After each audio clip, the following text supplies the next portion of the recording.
questions, thoughts, ideas, concerns before we begin? Oh. Guessing With we're not that- going to have the barbarian with us. We are not going to have the barbarian with us, but I will do my best. Unfortunately. Right. I will do my Yeah. best to fill in a bit of what happened in between our last session and now. So everyone feel ready to start. As far as we know. Yeah. Good Okay. to go. Let's see. Question mark, question mark. What did I just... Ben, you don't know this. What did I just become again? Oh. A warlock. Thank you. He goes, Ben, you don't know this. Ben's the only one that answers. Ben knows. Daniel doesn't. Yeah, exactly. So sorry. Is that actually the answer you were looking for? Huh? Actually, the answer you were looking for? No. What? I hope it wasn't, because What? What? 20. What? What? What? I don't know what you're talking What? about. Can't hear you over that white room.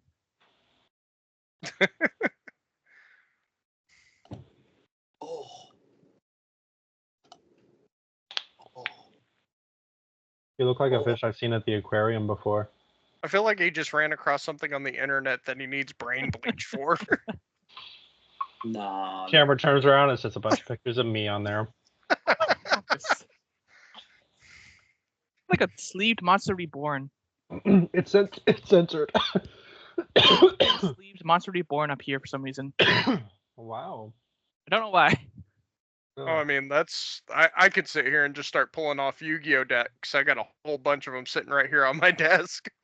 Oh, yeah? Whenever Yeah. y'all want to boast of my Lorcana deck, let me know. Wrong one. I have like 4 Mickey Mouses, all different editions. Oh man, freaking the Arcana. I was thinking about getting into that. I'm a little biased because I'm not really that big of a TCG player, but it's easy. It's easy to pick up. I can say that much. Yeah, I was told it's basically Magic for kids. Yeah. Hey, Steven, shut up. How about that? You shut your mouth. But I have a Blue Eyes My Dragon deck, so yeah. Yep, I got a Blue Eyes deck. I got a Dark Magician deck. I've got an Exodia deck. I've You got an Exodia deck? I want an Exodia deck. All right, gentlemen, we're not here to measure our decks in front of each other. All right, let's put them. The joke's on you. The smaller the deck, the better. I find I find it's how you use it is really the best way to get that. But neither here nor there. Like I'm stalling for Matthew's sake. Yeah, pretty much. I'm gonna use my special dice. I gotta find my D6. 1 second. I'll be right back. While we're waiting for Matthew. Yeah. I'm here. You just start doing your thing. Okay, look. I'm also here. Just gotta look for that D6.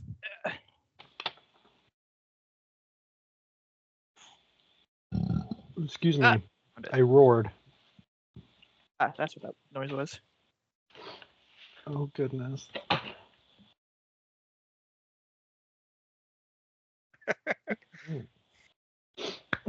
Are you like twirling your villain stash there? Why would I be doing that? Yeah, I'm trying to get it to twisty twist. This side likes to go up. This one is a little lopsided. It likes to go down, so I have to encourage it. But Christina will murder me if I get too much of a twisty sash, but that's a price I'm willing to pay. What does Lord Farquaad say? Oh yeah, that is a sacrifice I am willing to make. Some of you may die. Okay, let's get into this thing. When last we met, in the middle of a game run by Caesar, in his courtroom, something went very unexpected. Yes. A visit from a very undesirable visitor. Oh yeah, forgot about that. The ground of the palace violently shakes as dust falls from the ceiling and chandeliers rattle on their hinges. The game ends suddenly, and Caesar summons the contestants to be escorted back to your rooms, back to safety. And he swears that I will talk to our visitor, see what he's up to. Everyone go to your rooms and stay there. I apologize for the interruption. Everyone returns to their room, and amongst the shaking throughout the hallways and the rooms, you all go in, and the window that is inside the room displays only blackness, which is very strange, as the following few nights, even after sundown, some lanterns and lights can be seen throughout the city. However, something seems to be blocking the entirety of the view, which, the more you look at it, you see small fibers and veins, that of a giant wing that seems to be blocking off the entire city from view, as this beast seems to be perched on the top of the palace itself. Now, a few moments go by, longer than anyone would like, but as these moments go by, everyone sits quietly and listens. Caesar, somewhere up near the top of the palace, possibly on the top of the tower itself, seems to be having a conversation or speaking to this creature. The voice that responds, however, is much easier to hear as it thunders through the entire building. And although bits and pieces of it seem to be missing, you seem to make out a few of these words themselves. I've come to pay my respects to the king. Visions tell me his time is drawing near. In good faith, I hope he will not let his treasured item fall into lesser hands. I've come to take the king's burden. Now, of course, as this echoes around you, you cannot hear Caesar's response, as he is far somewhere else in the palace having this conversation. However, in a matter of moments, the rumbling of this creature perched on top of the palace is interrupted or almost harmonized by a slight vibration in the floor around you all. Different source, but a humming begins to be heard. Picture frames start to slowly rattle on the walls around you, and a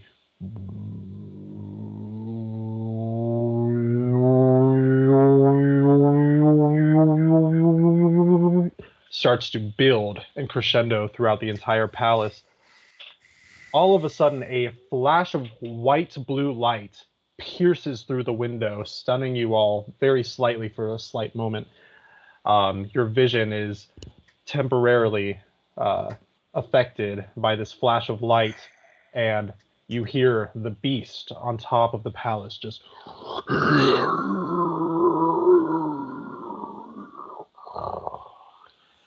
as suddenly its wing removes from the side of the palace. Once again, you can see the town outside, and you hear thunderous claps of wing beats going away into the distance, as whatever this is seemed to get him away for the moment being. That humming, previously stated, has now begun to descend back to a silence, just until complete silence returns to the palace.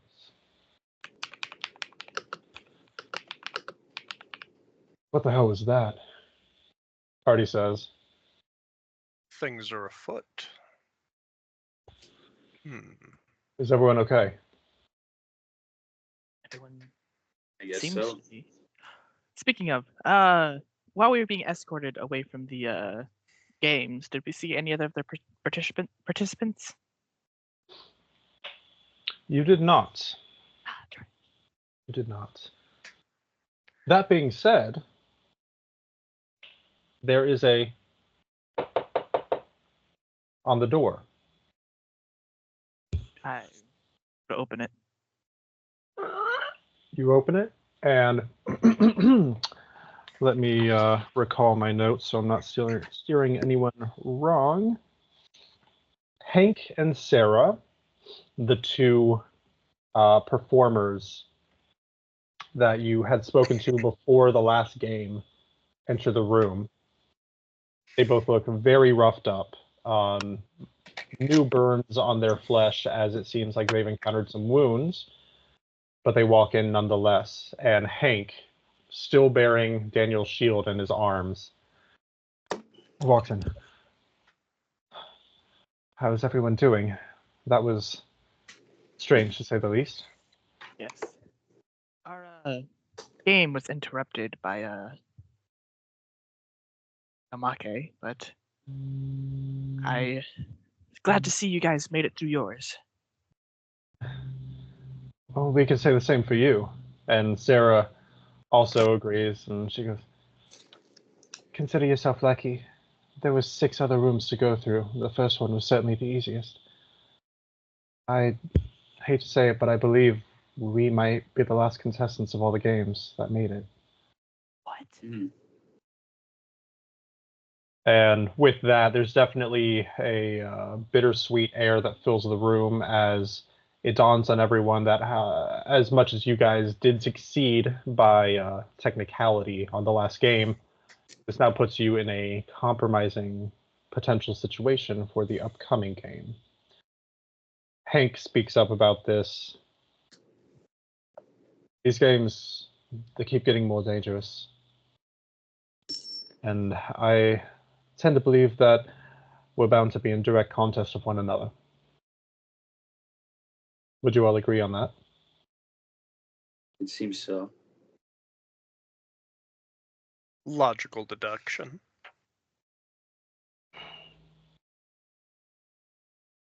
Is there any way we could work out, I don't know, some kind of an alliance, some kind of an agreement to where there's at least a better chance of all of us getting out of this alive?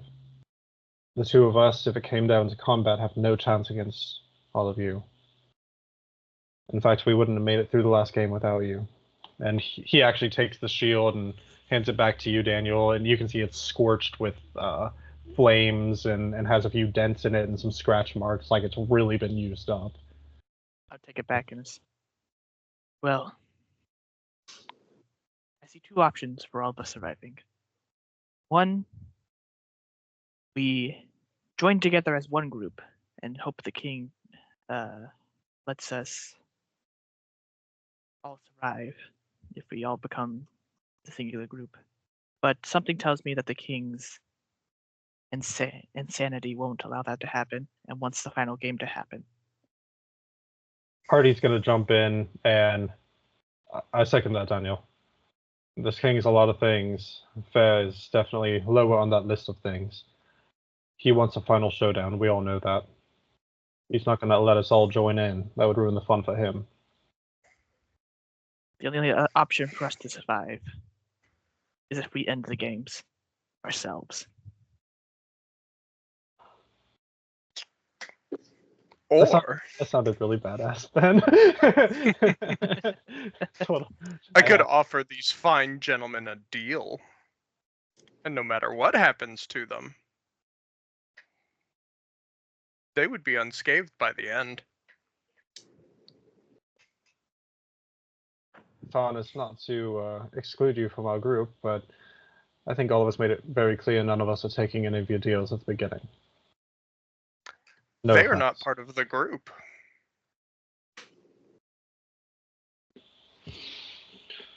Well, and Sarah says,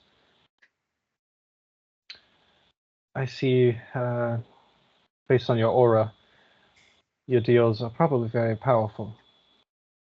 However, whatever the outcome of this is, it has to be along him. Succeed or fail, I'm not going anywhere without him. Is that the type of thing you could work out? Certainly.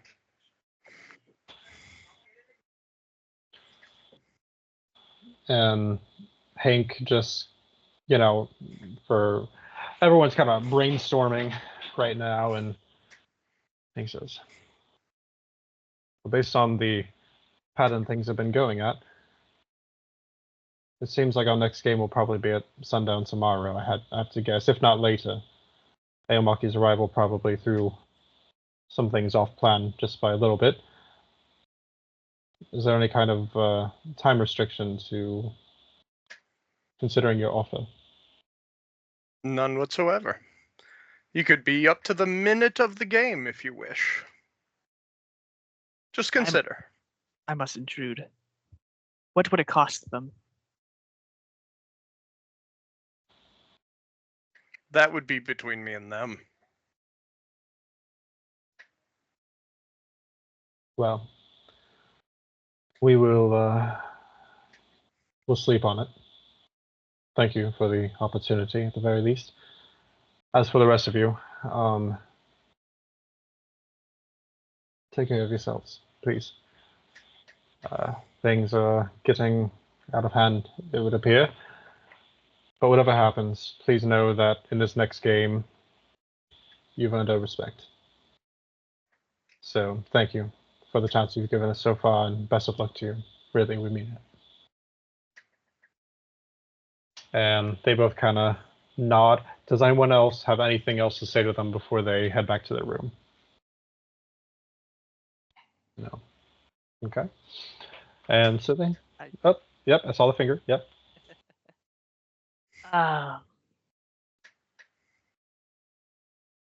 Right. Sorry, my brain just had a brain fart about the freaking god that I'm obsessed with. Cthulhu, Tyr? yeah. Yeah, it's Tyr. Okay. Angelina Jolie.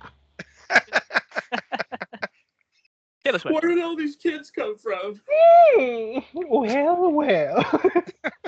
Right before they walk away and I'll close the door. He I'll, assassinates them. I'm sorry, that was rude of me. Okay. What are you, Xander now? You know? Shake. I just take Xander's out the still- ruby sword. Xander's still with us right now, isn't he? He is. Yeah. In standard Xander fashion, he is a little intoxicated, laying in bed. Alright. Right before I close the door, I just say, "May Tyr He's like- protect you." He's like, I'm gonna kill them. I'm sorry. What was that last part, Ben? Sorry. Oh, it's fine. It's fine. It was fun. I was going to say, may Tyr protect you. And he to you as well. Thank you. I shut the door. And with that, they leave. So, some time passes. Is what's on everybody's mind right now? It is getting late in the night. Certainly, like I said, kind of to that hour that would typically be bedtime. Getting around there. What's on everybody's minds? Honest here, I'm trying to figure out how to assassinate the king. Oh, how the turntables! Well, Tarnus goes over to Daniel. Well, let's go over ideas. What are you thinking? Well, you get close to his room through that secret passage without having to mess with the guards. I'm wondering if we can, just during the last game, challenge him to some sort of fight. He seems to be a man. Not to interject, excuse me, but I think we should almost let this play out. Why's that? I feel like the king will have some surprise at the end, and I feel like we could take it. But Also, it being the final game, he might be present to watch directly. Yes. Yes, fair. instead of from so far away as he's always been. Now that Just I think of it, you're 100% right about that. He's always been very, very far away. As I get very, very close to the camera, I'm reaching down trying to grab something.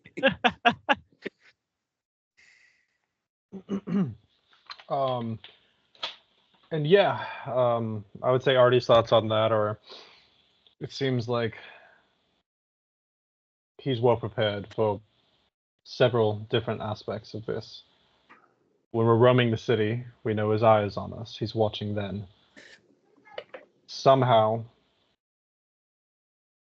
he had the ability to ward off Aomaki himself, whether that be for a short time or a long time. How exactly he did it, I'm not sure. one would That have flash to, of I guess. that flash of light wasn't natural, though. Might have been the orb. Maybe.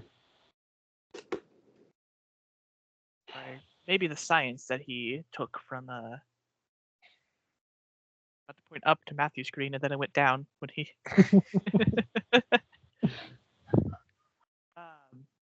took from Jed's friend. Either or, I doubt it will last long.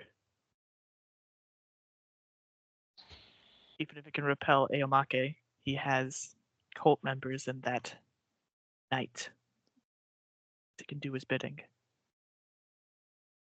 True. But if you're all, I personally, I cannot let. I let this contest go on for too long, and so many people have died now. I don't want another person to die from these games. None of us knew. It's not on you, that's for sure. I think we all went into this thinking it was going to be a straightforward audition process, and it ended up being very much not. But after the first game, we let it continue. We saw those two get gunned down, and we did nothing after. The rest of the contestants are dead. Unfortunately, sometimes you are not ready to strike as much as morals would want you to. I believe that in the next set of games,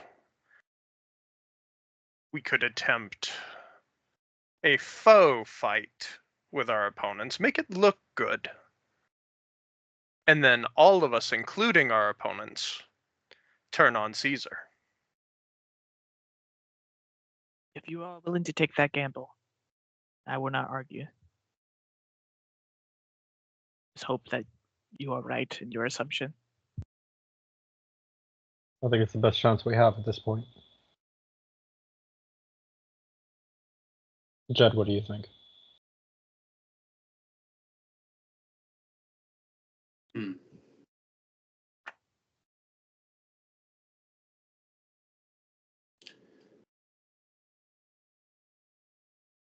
Well,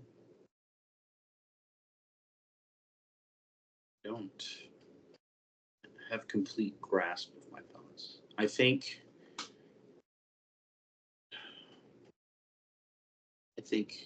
any of those plans would work, but the thing is we have no intel on what the king's going to do at all. We have no idea, obviously.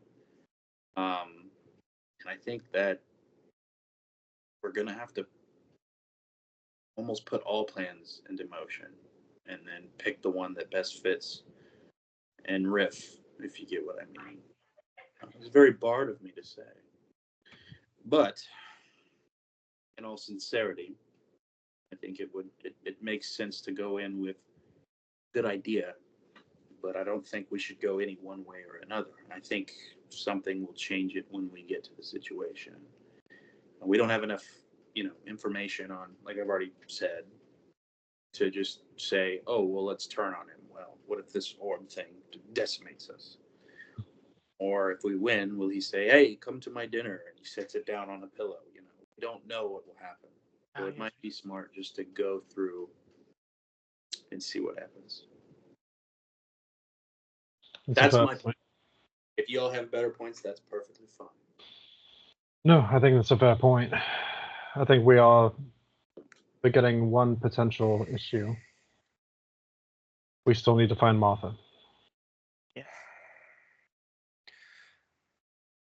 So perhaps another night of reconnaissance? We do need to Perhaps. follow that lady to find her. I think that might come with other time. I think tonight we should just get our rest. You know, That is I know every night, I'm exhausted. I know you all are. I think tonight we should get our rest. have not slept in quite some time. There is a knock at the door. I swear this is the guard. The door swings up. Oh, you wish. The door swings open, and Caesar's face is there in the doorframe. My friends, hello, hello. I am so sorry about the rude interruption of the big lizard. Really rude of him. Was not thoughtful at all. You know how reptiles are? Their brains got the smooth shit going on. They don't really sympathize. That being said, congratulations on passing the second game. I'm so proud of you. Secretly, I'm rooting for you guys. So, keep that in mind. In fact, as a little what the fuck you call it? Like a pre-winning prize type thing, I have a gift for each of you.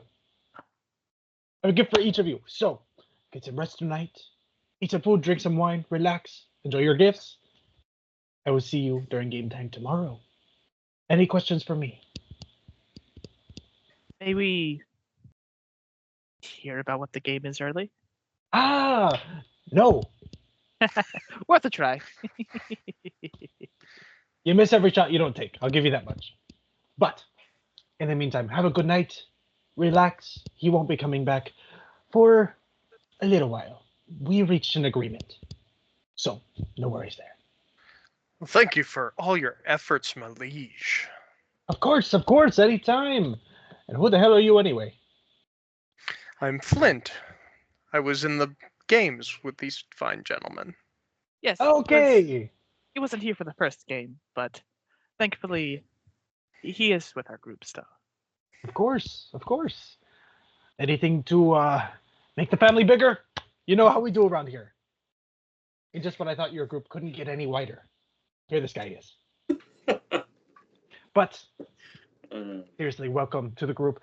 And that being said, although I was short on your name a little bit, don't worry, you have not been excluded from a gift.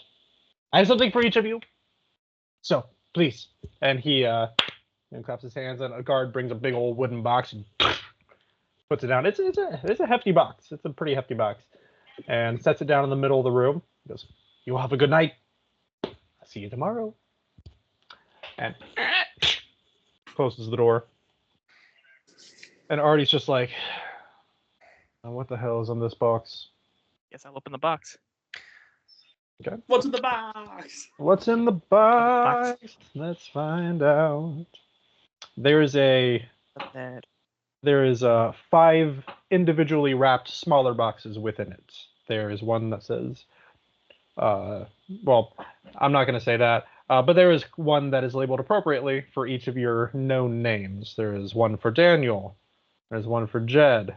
There's one for Artie. There's one for Xander. There's one for whatever you said your name. It just says the white guy on it. It just says the white guy. Welcome to the family. Heart, heart, heart. XOXOXO.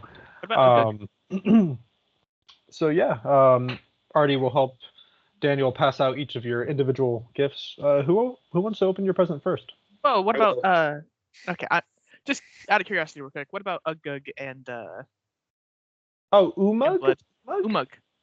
So, Umug. side note, and I apologize for not clarifying, Umug last night, or earlier this night, I should say. Umug is a lot of things. He's a brave, valiant warrior. He is strong. He's not that smart, however.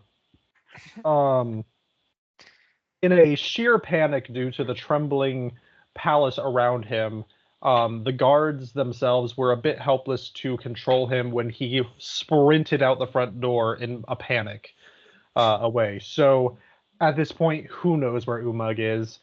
He's out there somewhere, though, although you tend to think he's doing fine, but he's no longer with you guys. All right. So, yeah. Everyone else is together, though. Okay. So, yeah, who wants to open your present first? I guess Would I Jed. be able to do an Arcana check to see if there's anything strange coming off of these things? Yeah, absolutely. Go for it. Out the box. Hope's trapped, but what's inside, I do not trust.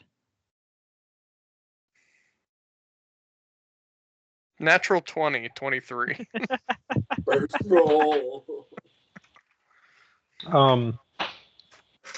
And Arcana checks, they are particularly targeted towards like magic items. Yeah, and- mostly okay, magic and magic things of that curse and sort. things like that. The only one that has any kind of a magic aura to it is yours, actually. However, it does not seem to be that of a threatening type of magic. More of an ambient magic, if you will, if that makes any sense. Okay. There's something magical about it, but yeah, nothing that you would associate with a threat or danger off the top of your head.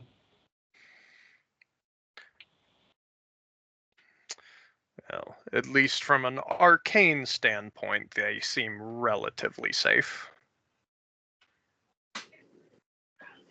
Jed, you opening yours? Yeah. Okay. Jed, you open yours, and inside the little box, there's some like hay, straw stuffed in there to keep whatever it is safe. And you dig through it, and your hands meet something soft and like squishy, fabric of some kind. And you pull it out, and the fabric on your hands, you can see as you're clearing the straw off of it, it's like a gray and white color. And before long, in your hand, you have a stuffed wolf toy. And that's just kind of where I'll leave it for you. Does that Okay. yeah, does that connect with Jed? Yeah. Okay. All right. Who next? I'll Oh, open mine. Oh, okay. doesn't matter. Which one was that? Is either or? Me. Go ahead. Daniel, your box is the biggest, and it is the heaviest. And you scoot it out and open it up, and this one is kind of buried more in sand rather than hay. It's like I said, it's a heavier item, so it has to be packed a little bit more betterer. But as you're clearing away the sand, the reflection of metal meets your eyes, and as you're digging through, you pull up plate armor, custom designed, perfectly fitted to you. The only thing that is not quite how would I say factory design, if you will, about this, or something is a bit more on the custom side, is there is a golden emblem of an eye on like the left shoulder / heart area that resembles a corporation from your homeland that you are very closely associated with. I don't trust. I'm gonna cast Identify on this. Okay. Actually, hold on. Did you tell everyone what you figured out through your Arcana check? I told everybody that they're relatively safe arcanely. All right. So he wouldn't know that it's not magical. Oh, yep. Identifying this magic piece of armor. The armor itself, not magical. It is No magic spells cast on it either. No magic armor. It just has a very familiar design of an eye on it. Does Daniel recognize this emblem?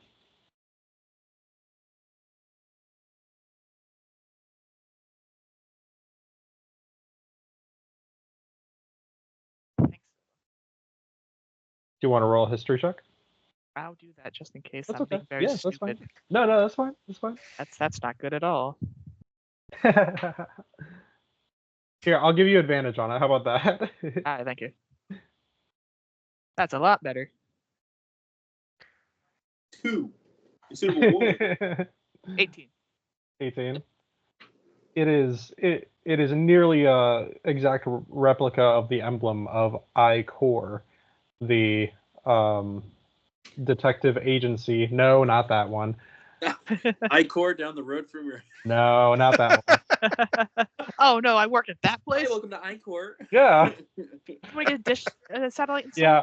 Oh, we made that joke during Daniel's backstory. But that is it is the emblem of the detective agency that you work for. Wait.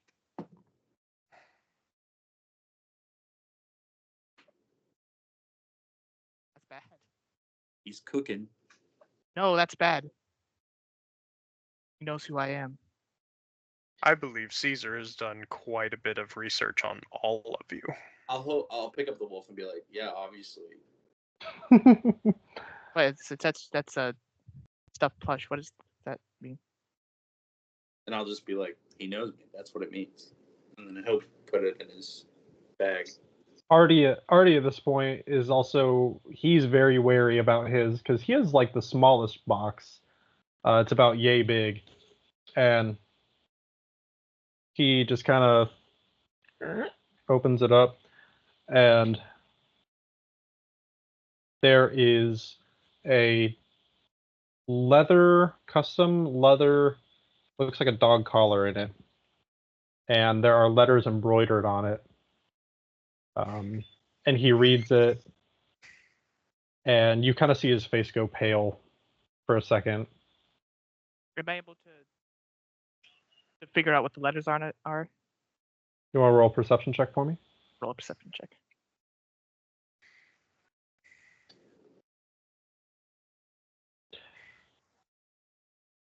14. 14. Artie begins to stuff it away into his pocket, not really wanting to acknowledge it.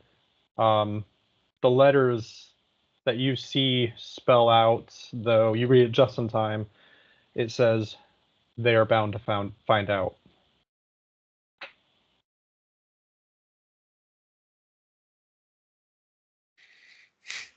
I'm sorry. I've never seen Ben move like that. Oh, man. I just thought of something. Did you? I'll ask you later. It's okay. I'm curious. What's Oh. in did Youngblood open his box yet? Youngblood is still asleep on the bed.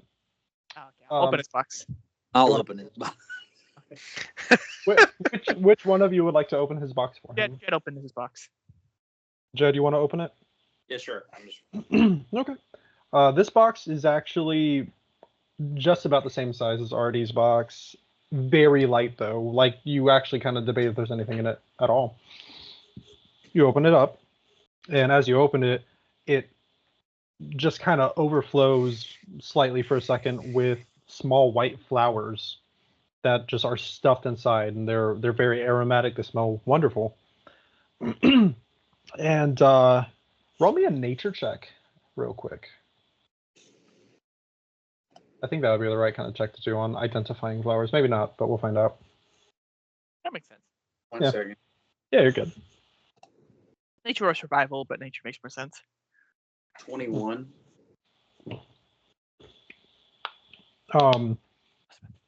Jed knows a thing or two about flowers. You know, he's pretty well educated, and had a formal fancy schooling. You identify this as a Ambrogonia flower, and in a lot of cultures and places, it's actually known as a cradle flower. The cradle flower being traditionally used for two large things associated with the term cradle. One's first birthday and one's funeral. And that is why it's called cradle, because resting place, whether that's first or last. Interesting. I'll convey that. And that's all that's in the box? That's all that's in the box. I'll be like, here's a history lesson. They're flowers. And I'll close it and I'll put it on. And that leaves one final box to be opened. Tarnus, you open yours, and like I said, you do feel an aura of magic from it, but nothing threatening or whatever. You open it up, and it is a piece of artwork. It is a piece of artwork in a small frame, and the magic within this artwork has to do with its visual effect. It is a painting of an eye. And the only magic about this is when you are looking at this picture, this painting or drawing, whatever it is, no matter where you stand, this eye follows whoever's looking at it. No matter what angle you're at, it is always looking at you. Optical illusion. There's actually a note in it as well. It just says, "From my personal collection to the new contestant."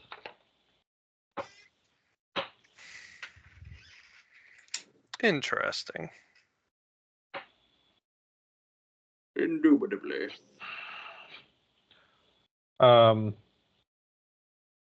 Artie just kind of gets up and kind of just marches back to his bed real quick and goes, "Well, I think that was..."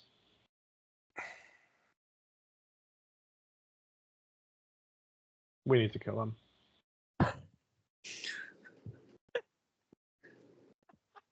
Okay. I'm sorry. I'm just very, very brunt coming from Artie. He just like immediately changes his brain. Die soon now, please.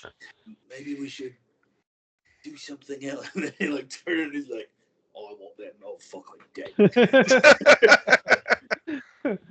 Oh, his eyes." I don't threats. But yeah, Artie goes ahead and he honestly just kind of gets right in bed and just kind of rolls over with his blanket over him. He's kind of done for the night. The rest of you, how are you feeling? Thoughts going through everyone's head at this point after opening your gifts?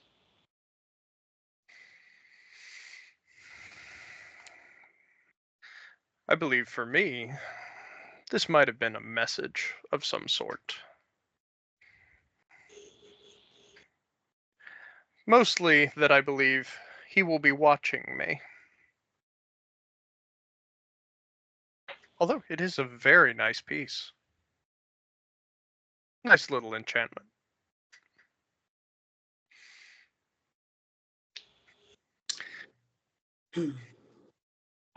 I'm torn.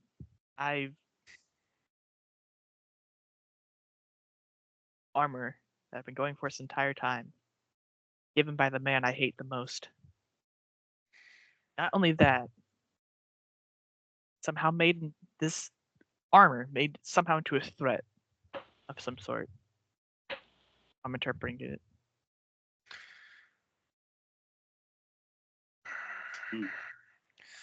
Maybe not a threat, but I do believe he's trying to tell each of you that he knows who you are, really.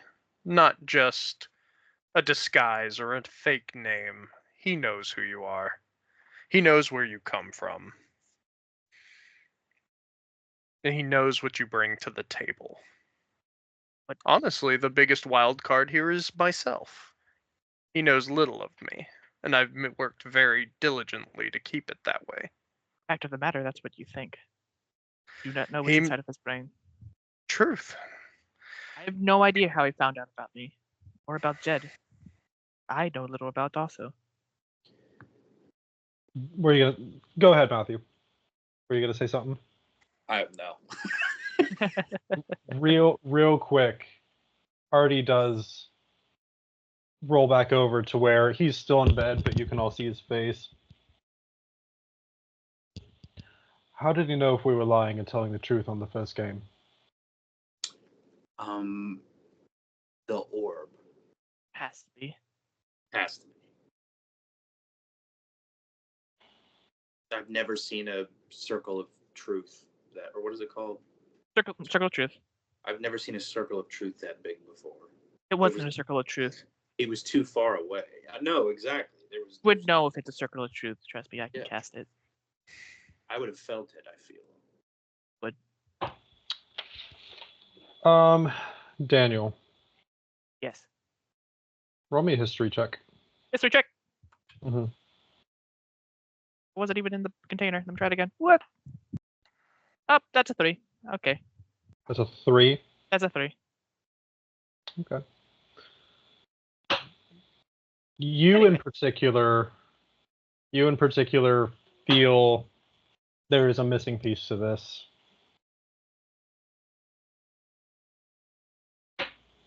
You've Wait. It can't be that item. What was that item? Oh, it is that item. Freaking.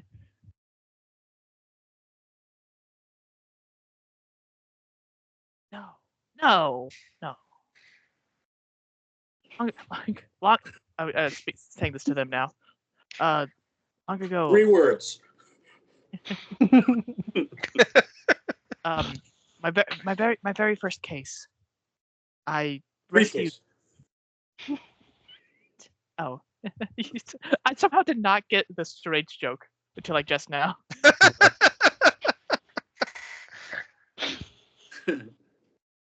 Anyway, I saved an item. I forget its name. It was an eye that allows you to see into people. I believe it actually allows you to check their memories, or it even allows you to ask them a question, and then you can see in their brain the answer, the true answer from it.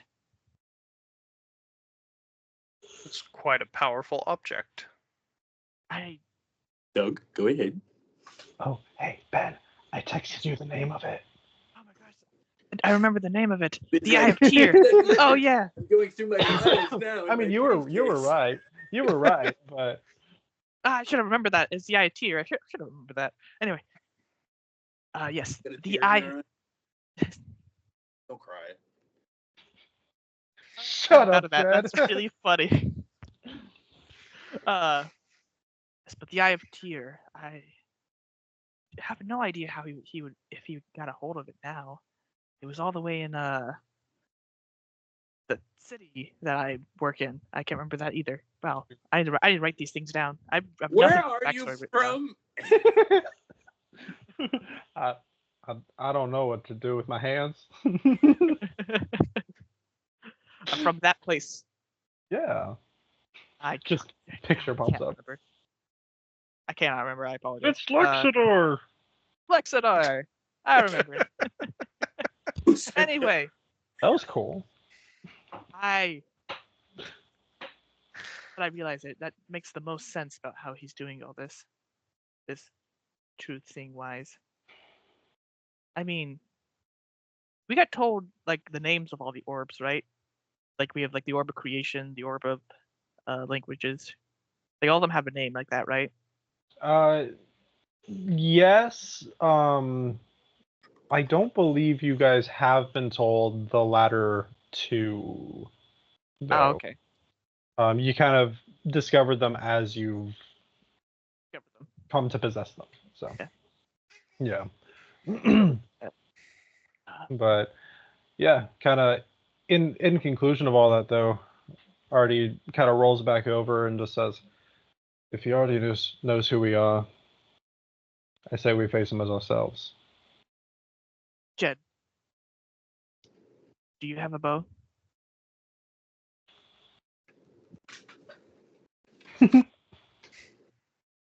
Starts rummaging through his pack. Yeah. I don't know who has the arrow displacement, but you have it? Mhm. Alright. I'd just be like, if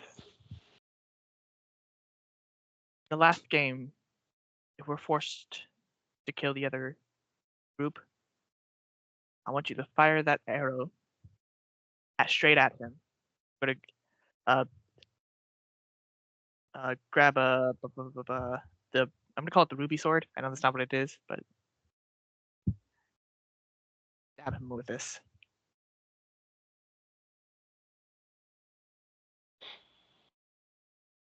What? I didn't hear you. Jed's like standing really far away. It's like, huh? What? What did you say? What was that? That sounded really intense, Daniel. What? Tell me again. All right. I want you to fire the arrow at him, the arrow displacement, Okay. and stab him with this as he gives you back. You cut out right as you said it. Oh my You were gosh. like, I want you to shoot it at him, and then I want you to, and then I want you. I'm like, I forgot to Skype on my mic. I apologize. I'm gonna stop just role-playing. imagine them Are having you this saying that you want me to face-to-face shoot it at him, conversation. and then you want me to stab him with the sword? Is what you're saying? Yes. Okay. Specifically 3 words. the Stab. cursed sword.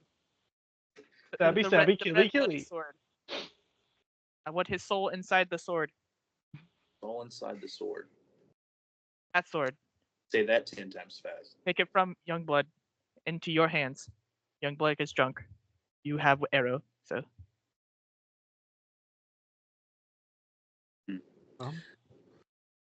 Okay. Okay. I just had completely had to break character. And now we sleep, I say. I think that's an agreeable idea. We all need our rest. Tarnus takes a moment and he walks over to a wall, draws a circle about the size of a mirror, and starts consulting with it, and all you guys hear is some dark whispers.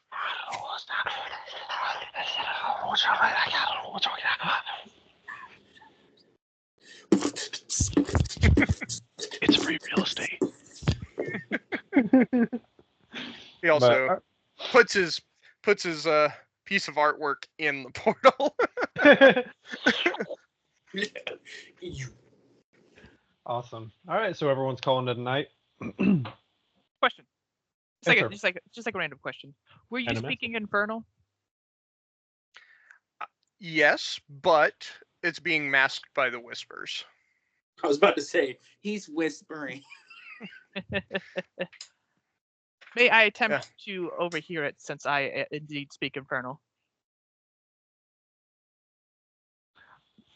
Sure. Yeah. Yeah. It's apparently the one language that I chose, besides Common, that I have. So I mean, hey. since I have it, use Yeah, it. go for it. You know what? Actually, never mind. I trust him. That's a first. Oh yeah, I guess you don't know it, do you? They don't. That was private. That's very private. All right, yeah. All right, I think we should go to sleep. All right. Everyone lays down in their beds. The embers of the fire are reduced to glowing coals, and everyone rests their heads for a good night's sleep. Real quick, I'm going to take a potty break, everyone. And when I come back, we will continue. Cool. Oh my god. This thing cannot be passed. I gotta probably make this on. Doug, you gotta stop the mic. Okay, I'm gonna. This is being recorded. Okay, I need to stop.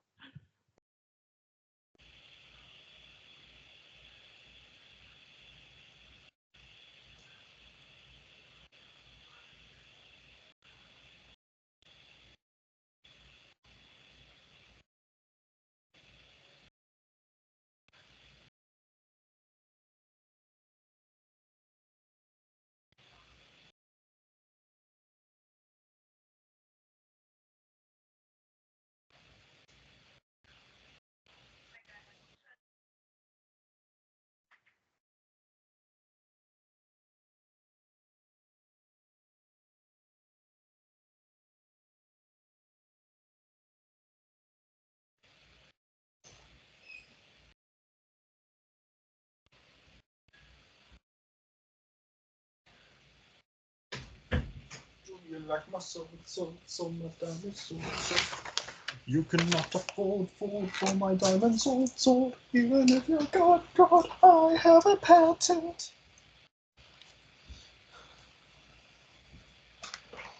Welcome to my man, diamond.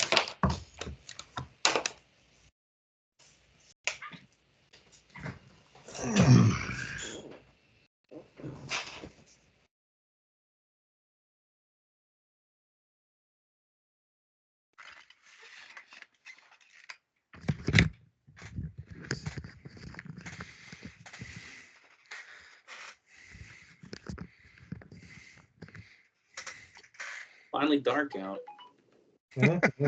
Right? Yep. Sun stays up late these days. Really, it really do. It's freaking annoying too.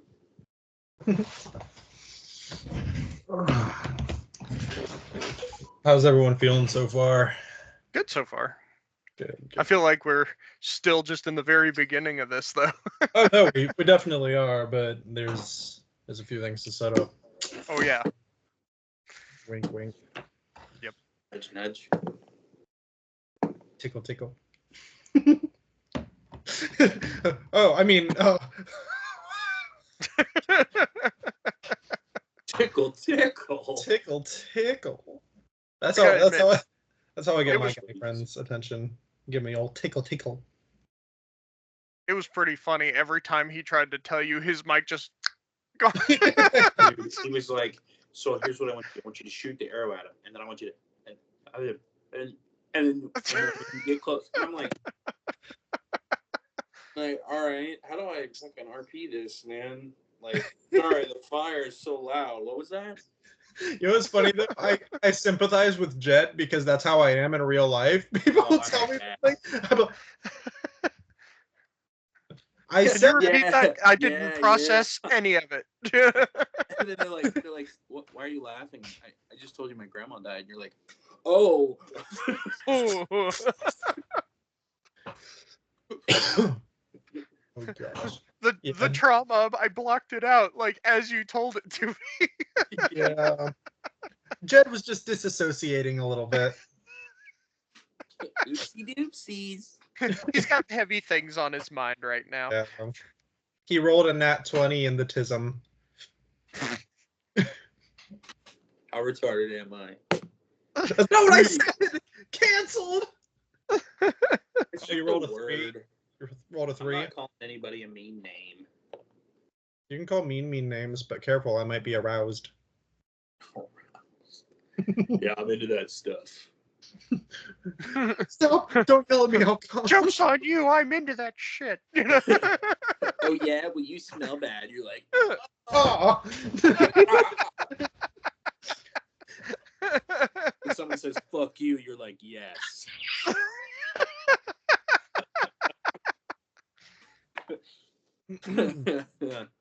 Oh shit, that's funny. Oh gosh. Ben, stop pooping. It's like rain on your wedding day. It's a free ride. Ben, The screen is back, but But no Ben. Ben. You summoned his screen into existence. Okay. I knew that was gonna happen. I knew Ben was gonna do Oh. That was the. that. Okay. I gotta put my seat back up. All right. Cool beans. Also, does Tarnus technically sleep? Yes, because like his physical form sleeps, although back where his actual consciousness is, not really. Gotcha. So it's basically like me. His body sleeps, but the mind cannot wind down. Yeah. Yeah. Gotcha. I'm They have glad- medications for that. I'm glad we had that conversation because if we didn't have that conversation, I would be so confused by the sentence you just said. Right.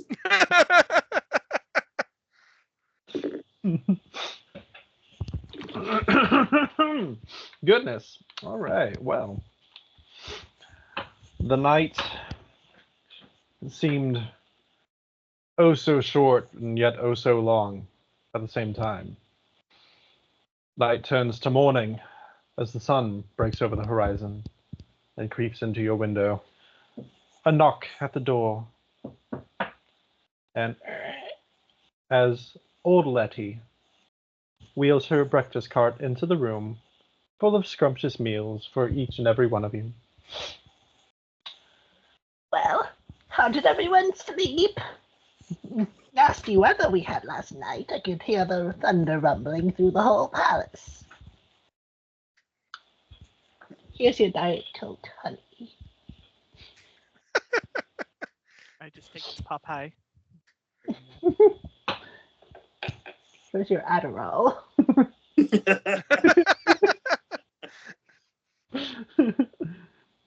But yeah, how did everyone sleep? How did everyone sleep?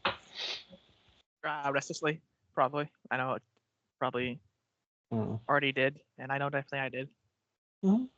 I got you. Tarnis, what about you? You sleep all right? As I always do. Excellent, excellent. Jed, how's Jed feeling this morning? Perfect. Peachy and perfect. Good, good to know.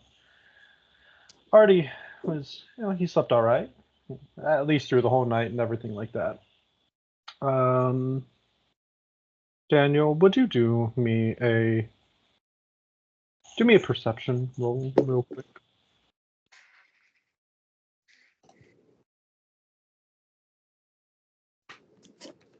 Good.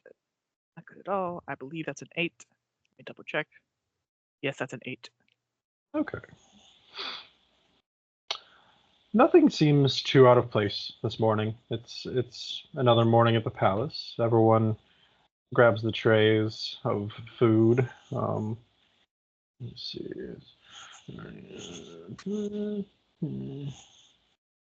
Yeah, yeah. What did we do 5 with the trays. spider? The spider. Spiderbot. Spiderbot. What did we do with the Spiderbot? I think we just stashed it somewhere. I'm not sure where though. Maybe I could just be in hope the it middle of the wasn't. room for all I care. I don't know. I hope it wasn't in the middle of the room when When king Caesar put- came in, Yeah. should probably just shoved under someone's bunk. Just Yeah. Yeah, no, I think we stowed that away. Like just like we're not keeping the sword out in the open, it was hidden away. Yeah, true.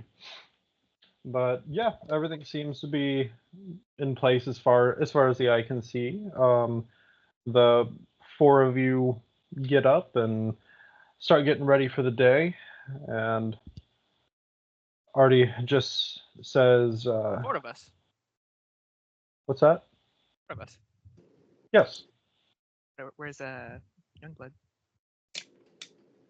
Hmm. Still asleep? You look to his bed, and Youngblood is not in his bed. Oh no!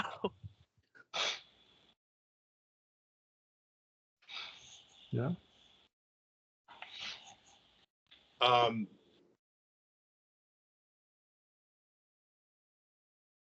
Can I investigate the bed? I was about to do the exact same thing. Can I figure out if he was like taken or if he got up by himself? Yeah, you can investigate. That's worse. What'd you get? I got a 10. 8.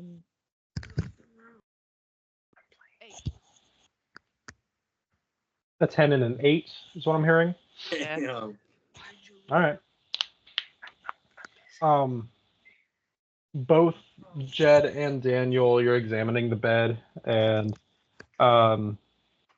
there is truly no odd signs except for some disgruntled sheets and blankets as they were tossed to the side. No kind of sign of a struggle or anything like Okay. that. Yeah. Where's the sword? Yeah, is the sword in the thing?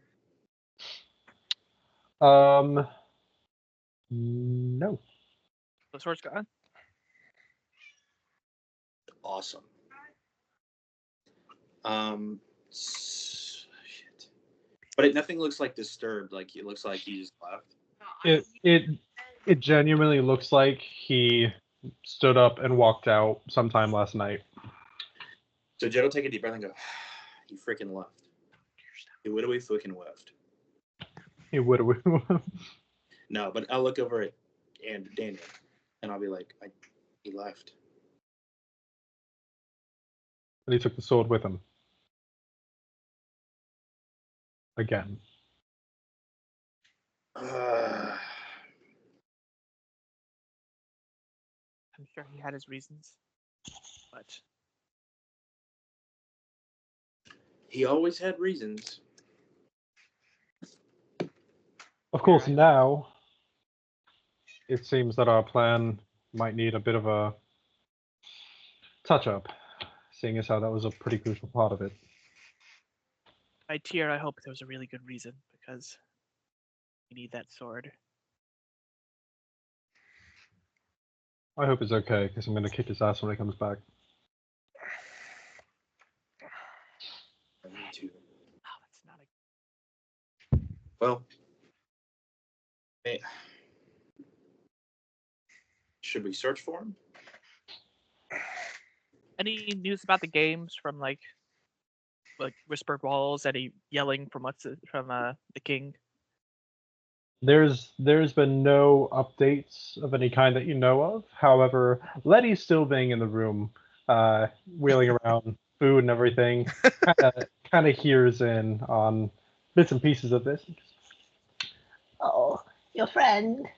You must have gone off and played hooky. I know Octavius does that from time to time. But no reason to get all worked up. Here, let me just. And she like goes into her cart and she hands each of you a little flower. And she goes, Whenever I am distraught or down, I look to my flowers. Are they not beautiful? They are.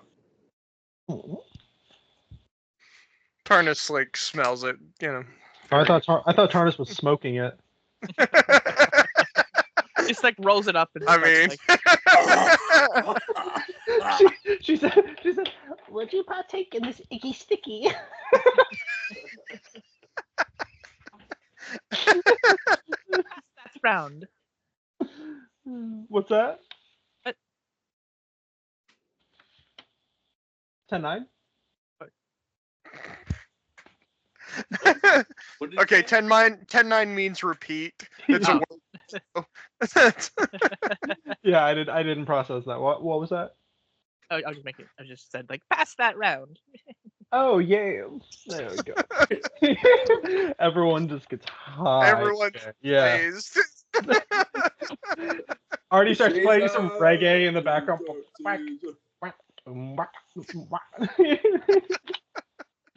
Mr. Lova. It's a D&D wake and bake. Okay, anyway. But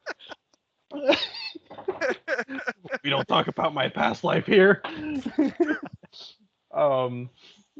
Anyways, but yeah, Letty hands you all flowers and she looks to each of you and says, Do you know why I love the flowers here? No. Well, you have to keep them in water or they'll die. Seems pretty grim, understandable, but something's not beautiful because it lasts forever. It's the time that we have with it that brings beauty. Is it not? Words of wisdom, milady. Oh, well, when you've been around as long as I have, you pick up a thing or two. But, alas, here we go. and she just finishes handing you all your stuff and kind of bids you a good day. Now, before I leave, is there anything I can help you with to make your day better?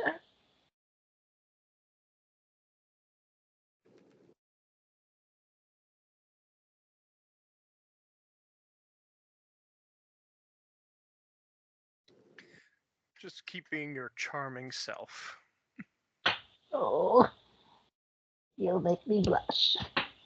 You all have a lovely day. And she turns and wheels the cart out of the room.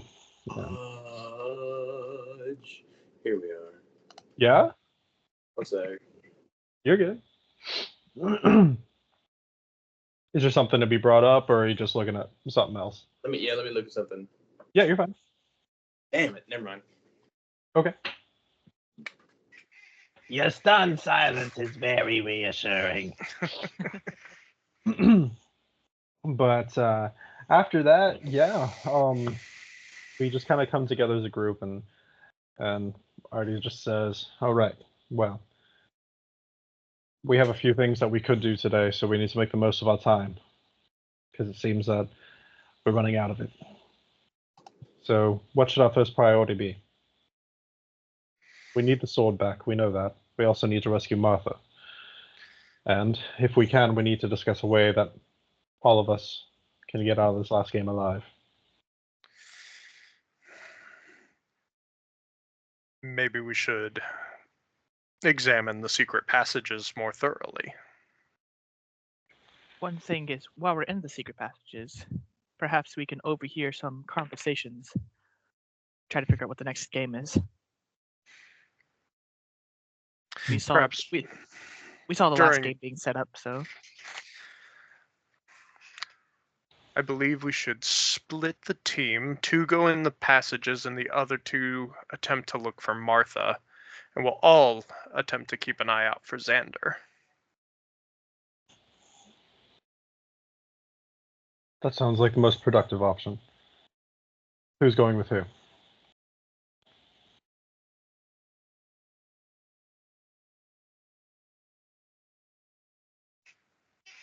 be the best. I guess tunnel team should be. I shouldn't be a part of that. That probably seems to be more stealthy than can be. Wait, and what team should you not be part of, you said? It's the secret passage. Gotcha. Especially if you're donning your new shiny armor. I'm not wearing that yet. Let's go stay in the room.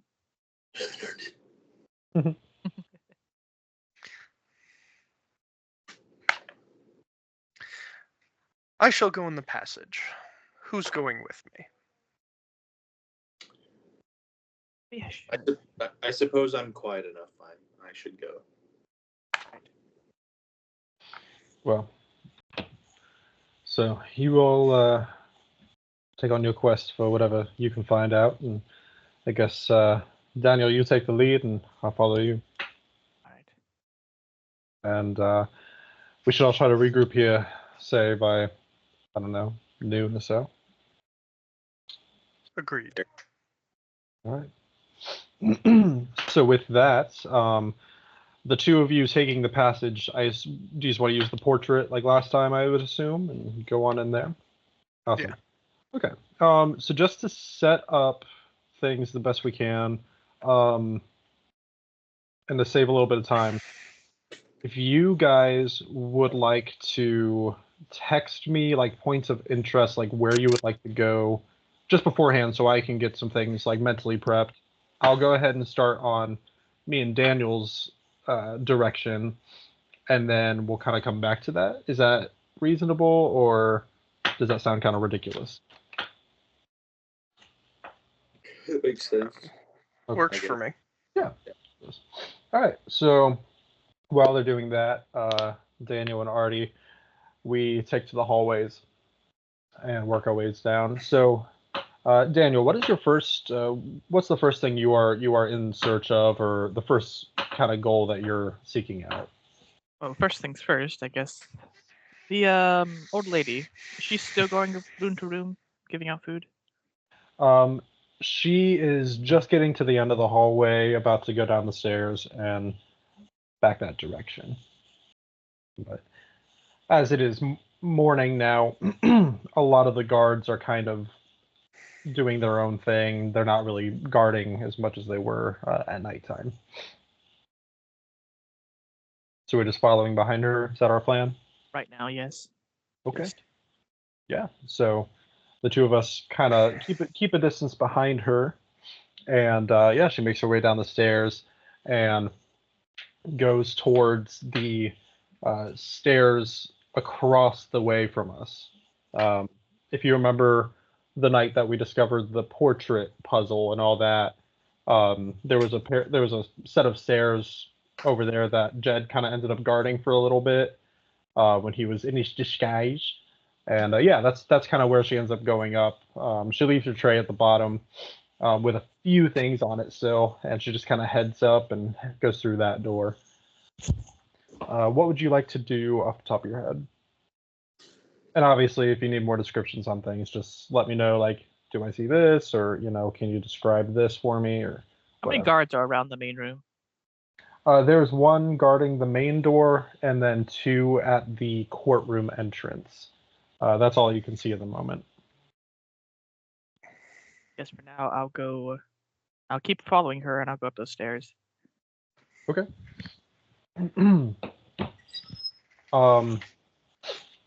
So when you go up, Artie is just behind you, and he's still at the bottom of the stairs. He's following. But he says, "Daniel, come here for a moment. Might have found something." And Alright. there's a set of like napkins on her tray that was left behind, and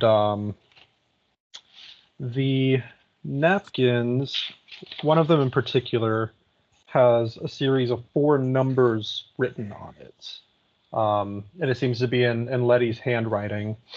But this napkin has been like kind of adhered to the tray, like it needs to stay there for some reason.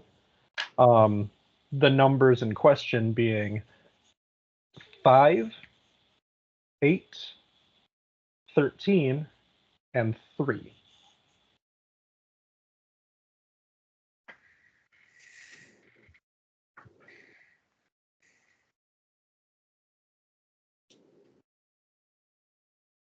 Again, that is 5, 8, 13, and 3 are the winning numbers.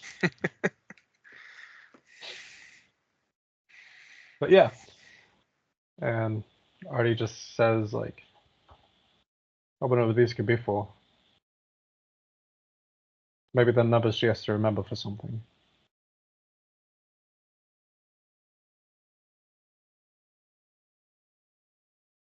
Let's keep following her. All right.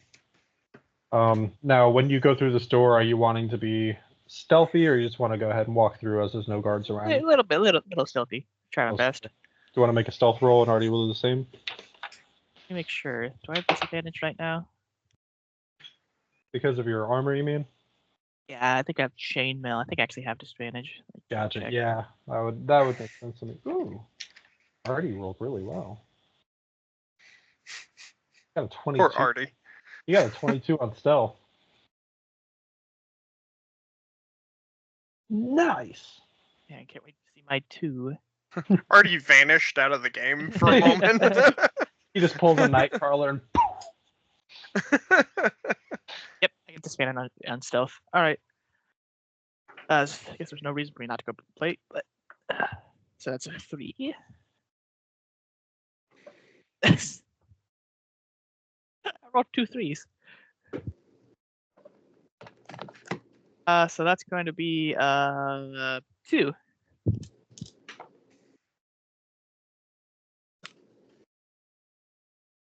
see. Trying to see if there's anything I could do to help you out. I don't think so. Okay.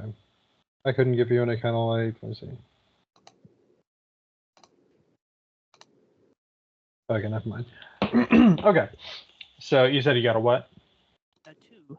A 2. Okay. So we're going to say that you just begin opening the door and it creaks rather loudly as you are opening it. So it's kind of like you open it really slowly because you would expect it to not make noise, but it does the complete opposite. Just, and it's just like elongated. Just awkwardly long. And at this point, you're like dedicated. You're like, well, I started opening it slow. I have to keep this. I can't just start rushing it. So we'll come back to that. All right. And Tarnis and Jed. Jed is having a rave over there, I see.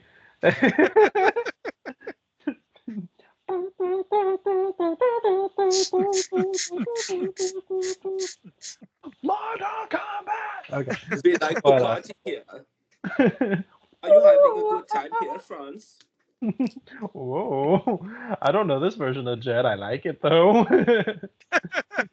All right. So, yeah, the two of you are in the secret passageways, and you have made your way down. Let me refer to my message I got. Interesting.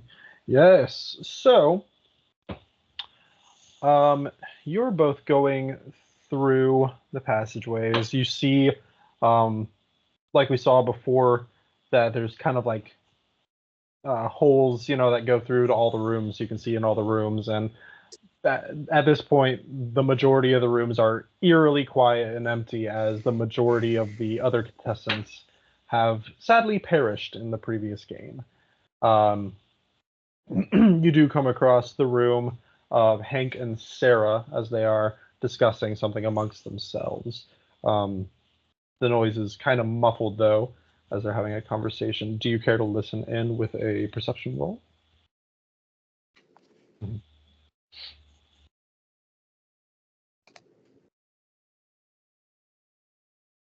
I got a 16. Okay. Let's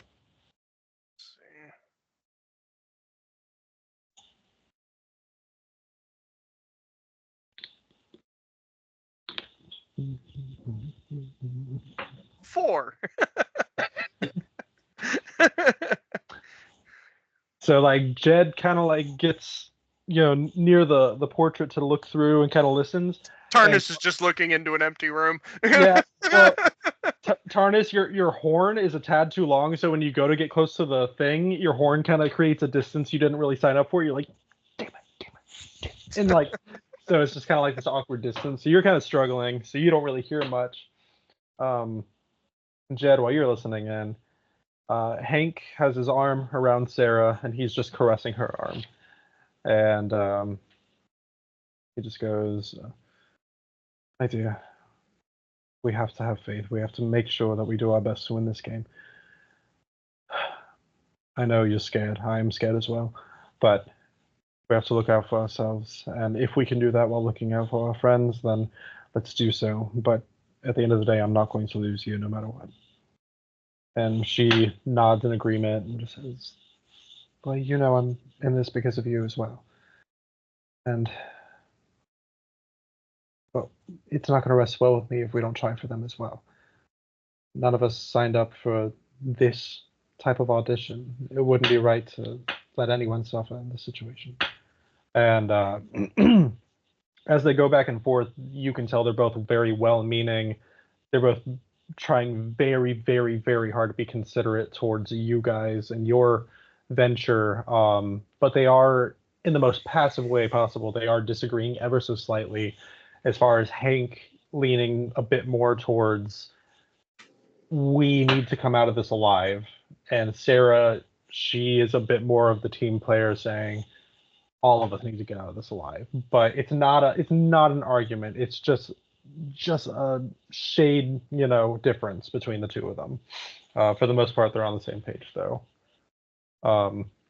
Is there any way I can expand that for you, or any further information is there anything you're listening for in particular? Nope. No? Just Okay. wanted to see what they were saying in that moment, but it's to be expected. Okay. What they said. I gotcha. Now, I will say this, while you are looking and listening in, Tarnus kind of gives up on trying, and he's like, I'll gain whatever information I need at some point anyway. And he kind of ventures on into a separate passage that the group has not explored yet. However, Jed, you know which direction he is going in, particularly. And he kind of stops right in that direction as he can feel kind of a vibe. Is there anything? Do you want to address him in any way, or are we just letting venture be venture? Yeah, do her thing.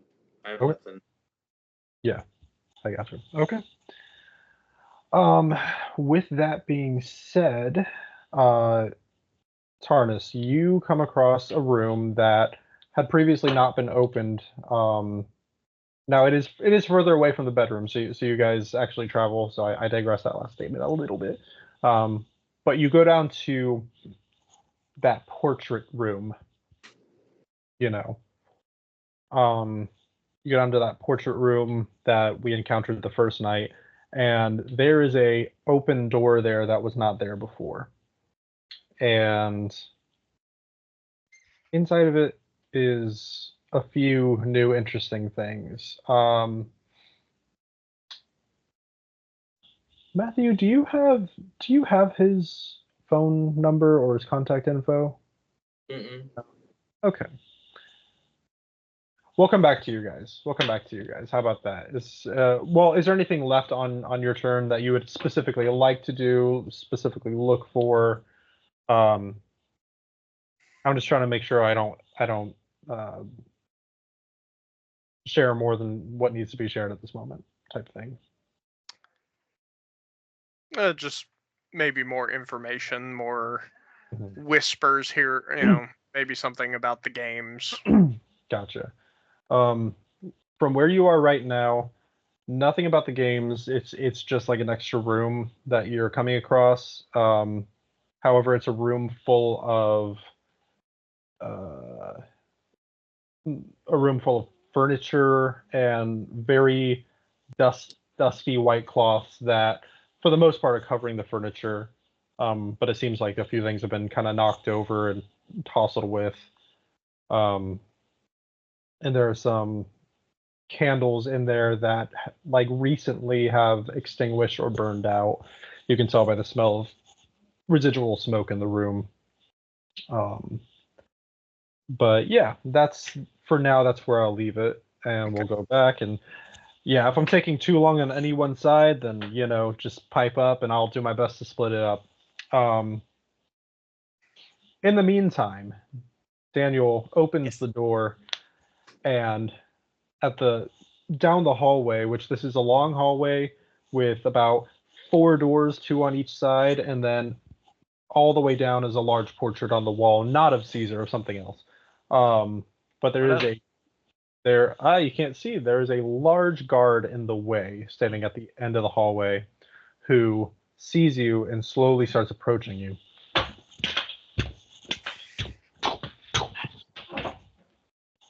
And he says, "What is your business here?"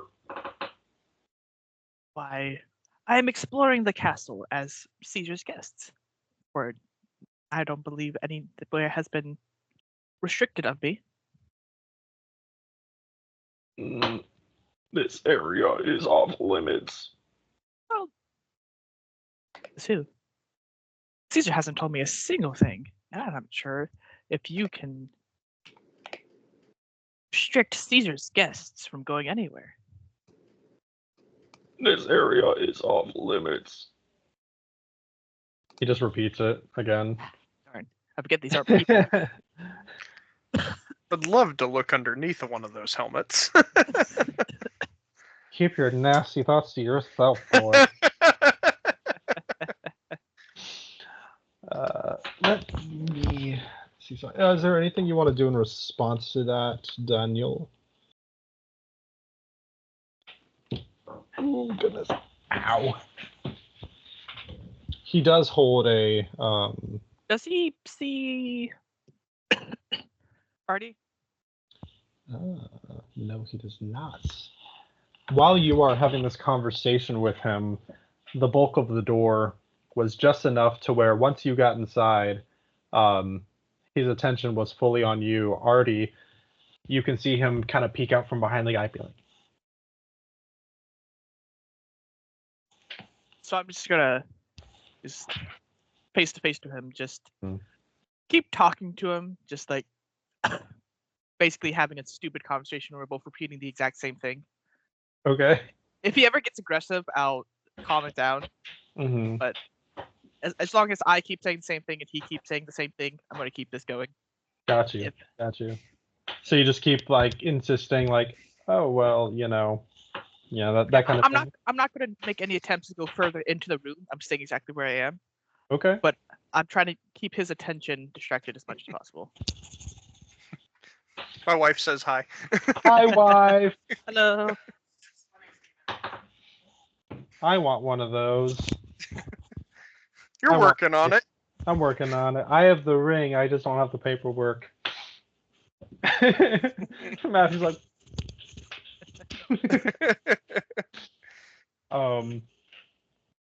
but okay, so y'all kind of just have a little bit of a back and forth on that, and and yeah, he does not. His aggression does not grow at all. He just keeps stating, "You are not permitted to be here," that kind of thing, and just kind of keeps going back and forth. These things Meanwhile, aren't very smart. Exactly. I'm just gonna keep this going until Yeah. either it stops and attempts to do something else, mhm. or until Artie comes back. So I might be standing here for about 30 minutes. I don't know. Just talking about this thing. While you're having this kind of back and forth dialogue is kind of a overstatement. While you're having this back and forth, though, you can see Artie in the background. He's walking up and he's trying to turn these doorknobs to see, and they all appear to be locked. If only we had a rogue. Right? Sorry. But he goes up to the painting and he's looking at it. You can see he's really like examining it. And based on y'all's past experience, you kind of figure, okay, this portrait means something. Like this is something. And Artie looks back at you and he kind of motions like,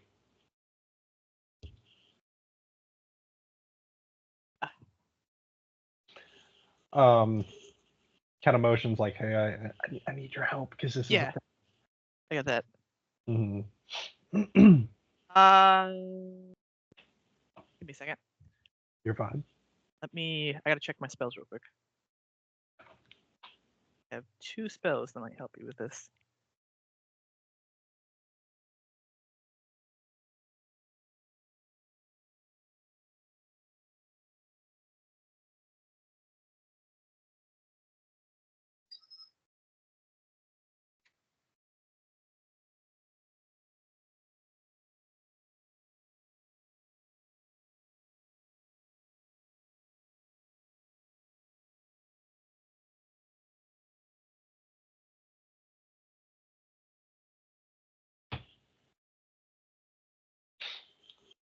All right. So I'm going to attempt me do this. Vegetation. What's it called?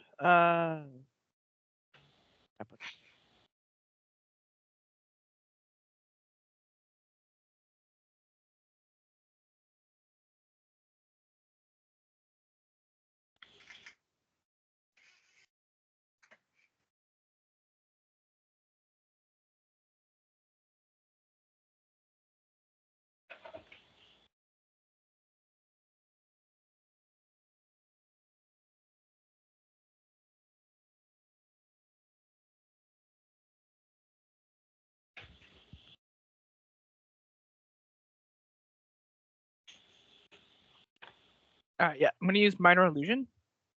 Okay.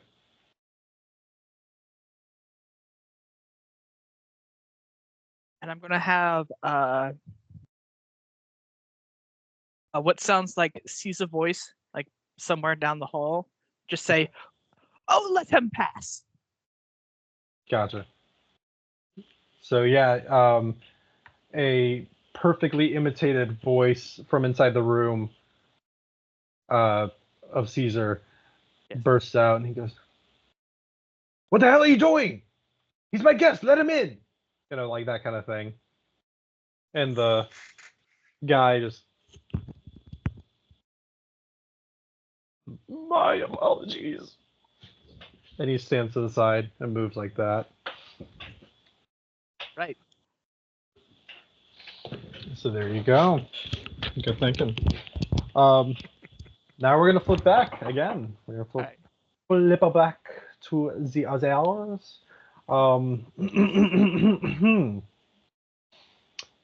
Inside that dusty old room that you've discovered, amongst the odds and ends inside of it,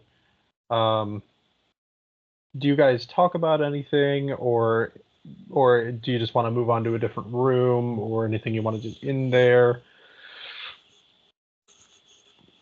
That you I can... mean, at the point, are we like revealing this or like what? Not quite. Not quite. unless you want to, but but for for the sake of everything, though, we'll say this much: there are some portraits inside the room. Once again, everything in there is dusty and decrepit and whatever. Okay. And you look, particularly, I say you by Tarnus. I mean, Tarnus. You look at the portraits in the room, and they seem to have all been kind of like shoved in there to be forgotten about. But the paintings inside seem to be of a young king and queen that ruled there once upon a time. And the name at the bottom says Octavius Archenrac. Can't remember, he's like the 4th or the 5th or something. But King Octavius Archenrac, and you can see the face of this young king rings familiar to you. Mm-hmm. It's a very interesting kind of epiphany, I guess you could say. But alas, there are no revelations about the new game in this room or this area. In fact, everything just does seem to be kind of old artifacts and odds and ends and things like that. So, do you both care to just kind of continue your exploration elsewhere, or is there anything y'all want to say to each other? Or once again, I know this is kind of a tightrope walk a little bit, but yeah.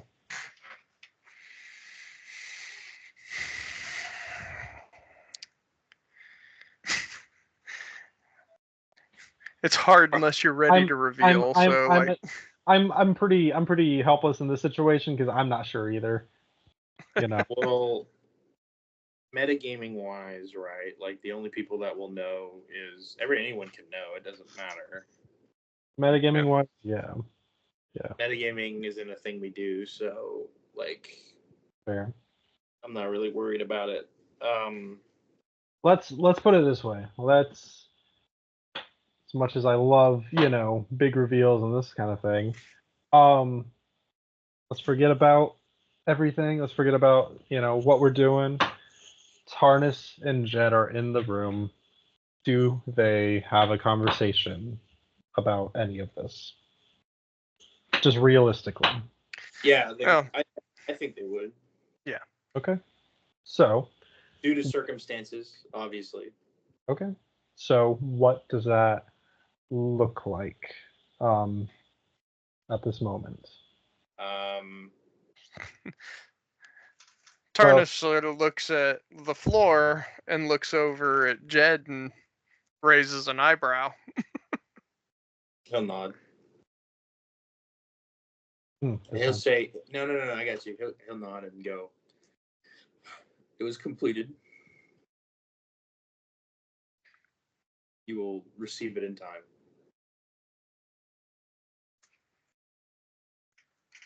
All right. As agreed. We'll say.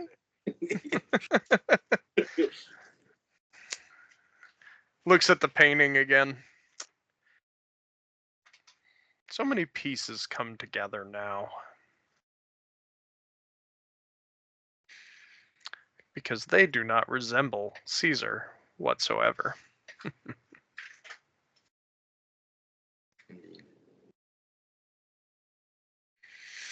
Looks down.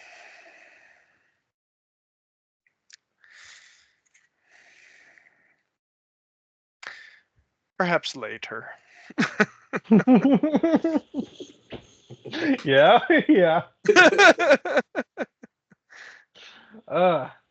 Let's go see what else we can find. I mean, like, are there anything we can look out of in this room? It's a pretty isolated little room, due to the design of it and because of the furniture around it, and your proximity to certain things. There are actually 3 things in front of you.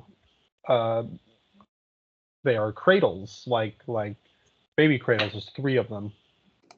And they each have names on them.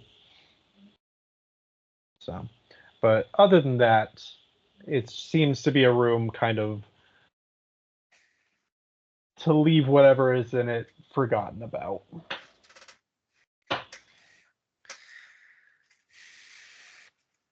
Fair enough.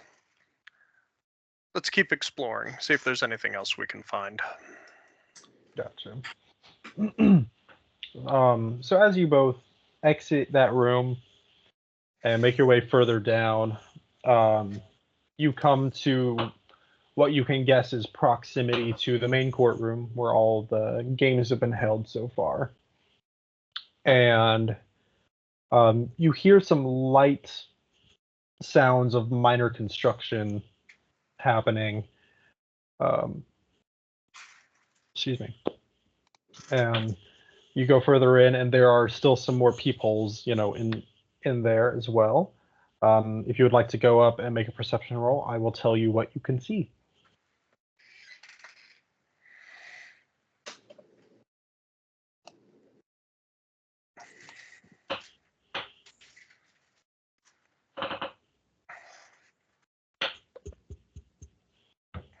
Got a 10. 15. Gotcha. So, also, Ben, are you still with us? I'm just making sure. Yeah, I'm here. I'm just doing Okay. other stuff while I'm listening. So Okay. Gotcha. don't want to be distracting while I'm doing things. You're fine. It's all good. So you said a 10 and a 15 is what I heard for the rolls. Okay. Yeah. So this is kind of a flip situation of the first peephole that you guys looked through. Tarnus, you actually get the first view now. Jed, you're more so listening. Tarnus, what you see is that the majority of the courtroom is actually being deconstructed from all the kind of the building situation they had last night with the different rooms. It's been broken back down to a basic courtroom, and there's a bunch of guards in there that are working tediously. Not a lot of dialogue between them, but they're just cleaning up everything. Some of which are human remains. Some of them are just debris from breaking down the construction. You do see one of the chandeliers of the room is on the floor, and you're not quite sure if it fell during the encounter last night with Eomake, but you see a long line of guards that seem to be pulling on a rope. You would assume to be, it's kind of out of your view, but you'd assume they're pulling up another chandelier to either replace it or maybe there's multiple in that room. So that's what you see. And then Jed, as far as you can hear, like I said, there's not a whole lot of dialogue, but you hear the sounds of construction and heavy lifting all around the room. You do hear a couple of guards talking about bringing in the seats, something along the lines of fetch the seats or bring in the seats, that kind of thing. But that's really about it. Not a whole lot to work with. Well, they are reconstructing the room. We can put that much together. Unfortunately, we do not know what they're making of it yet. Yeah. Yeah. Oh, seems fruitless. Well, do we go deeper or do we double back?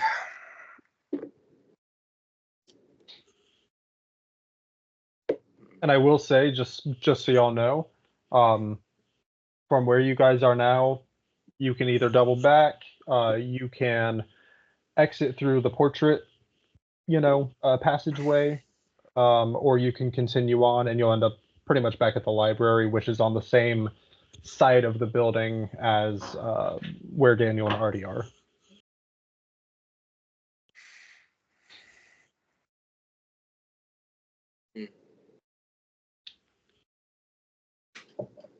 Yeah, I think it's fruitless to keep looking. We should just regroup.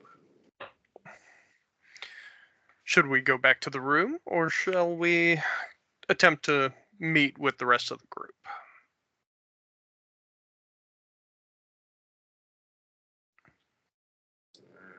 Maybe just meet with everybody else. Let's see if we can find them further down the tunnel then. Okay. So you Must want to ask. Oh no, please go ahead. No. Talking to Jed. Yeah. How are you feeling about your new abilities? I feel different, very different, but confident in them. Good.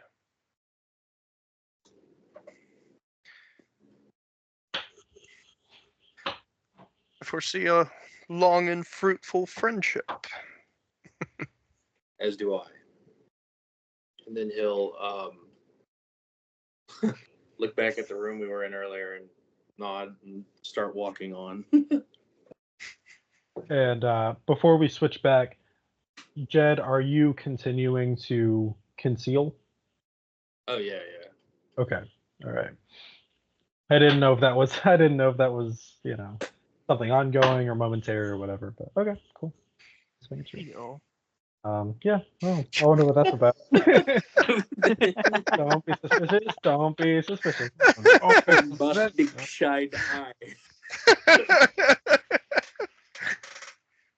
I mean, let's not pretend nothing's going on, Yeah. But Daniel and Artie are back at the portrait, and so you approach the portrait that Artie's at, and Where is the knight? the knight is standing right next to the door, still as a statue. He's not facing you or the door. He's just kind of facing across the hallway, kind of like a Pokemon NPC. Alright. So, excuse me. But he's doing that, and Artie says, "Good work with your dialogue there. You certainly know how to talk to them?" Question mark. But anyway, I think if this place has taught us nothing else, the portraits around here are usually something they don't quite appear to be. So surely this has to mean something. And you look at the portrait, it is golden framed, and it's, like I said, it's different from the other portraits we've seen. It's not of Caesar.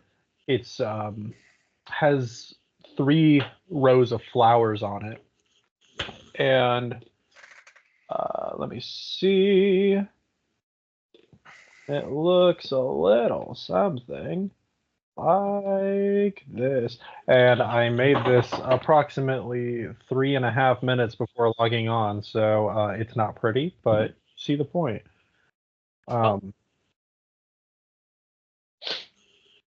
glad he looked at that napkin. But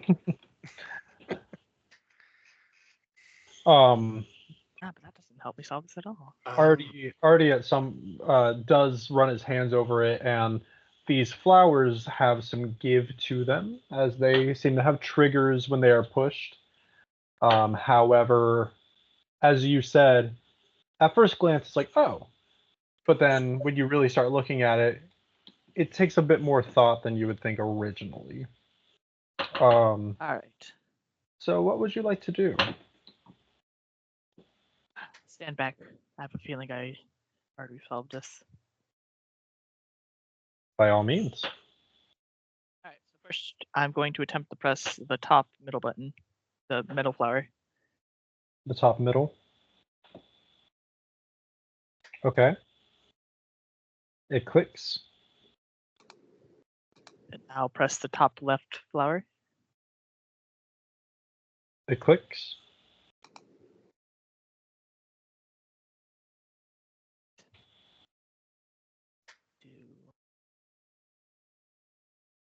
There's a lot of ways I could do that. I should have brought a pen. I didn't bring a pen. I'm a loser. I'm a bad DM. Yeah, I'm gonna grab a pen. I'll be right back. Y'all ponder that for a second.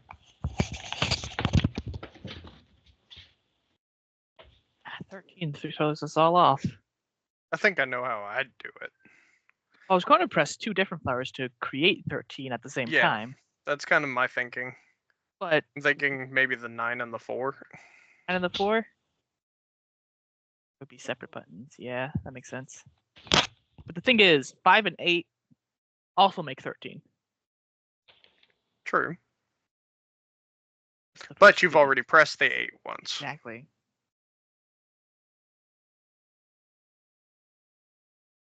Other. Yeah, I guess without the 5 and the 8, the 9 and the 4 might be the only other way to make 18 if I'm looking at this correctly. Might not be. Let me see. No, because of 8. No, we can't use 8. 7. Also need. Also need a 6. 7 and 6 would also work, I think. Yeah. True. Guess that's up to chance on that one.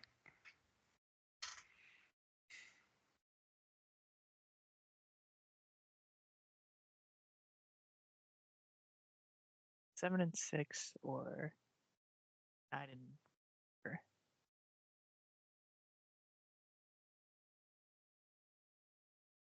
I probably should have done is there's two things that this could be. Either I need to put water on this and it helps solve the puzzle, or it has something to do with the flowers that she gave us. If I'm missing any clues, those are the two things. And just for roleplay purposes, can I say that you say that type of thing out loud? Well, Just- I would be mumbling to myself these Yeah. things. Yeah. Well, Artie makes a note, and he just says, "We never did see where Letty went after she came in here. So perhaps this is actually exactly where she went. She somehow knows how to get through here. It would make sense considering she loves flowers so much." What type of flower did she give us? That is a great question that if I was a good DM, I would know. All right, never mind. Okay.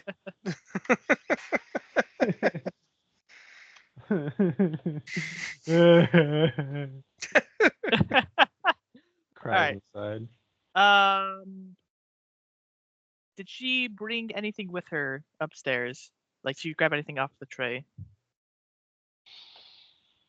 What's that? I know she left the cart downstairs, but did she bring anything with her? No, not like with her on her person or just on the tray besides the food. On her person. Not that you saw, but we didn't really check her either. Alright. So I guess I'll attempt to press the bottom right and the bottom middle at the same time. Bottom right and bottom middle at the same time. They both click. Nothing else. All right, then I'll press the middle left. Middle left. Click. Nothing happens. If we may, real quick, we're gonna pop back to Tarnus and Jed just for a moment. And you can keep thinking about what you want to do. Tarnus and Jed. Now, did you say you want to progress to the library? Or did you just want to exit altogether and regroup? The goal is to find them. Okay. Try to Okay. regroup with the rest of them. Gotcha. Okay. So we'll say that you guys just exit. The nearest available exits are probably like the portrait situation, but you do it carefully as not to get caught. You see the cart, and you also see the door wide open at the top of the stairs with the guard standing there. And you approach the guard, and he does not say a word to you. It seems that the statement given by Caesar kind of applied to your group as a whole, not just Daniel and Artie. So you see Daniel and Artie, they're fidgeting with this portrait, and you kind of pick up on what the vibe is there a little bit. So now that we're all together, yeah, feel free to jump in and try to figure this one out. I tried to make it as hard as possible for you guys. I actually had to retrace my steps a little bit on this one. I was like, oh crap, did I fuck I don't know. But Do any of the flowers on there resemble the ones she gave us? the ones in the top middle one kind of does, to the best of your recollection.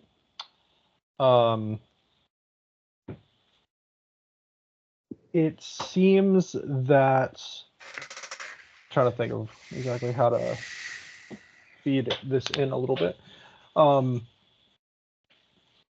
But it seems to be that observationally, as you're looking at all these, that the numbers underneath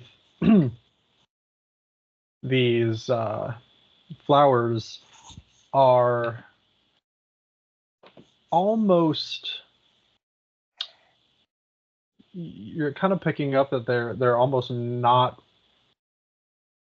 an essential part of the puzzle. For whatever reason, it's just kind of like a vibe you're getting. I know that had nothing to do with what you asked. I'm trying to toss a bone a little bit because this is a tricky one. I'm not gonna lie.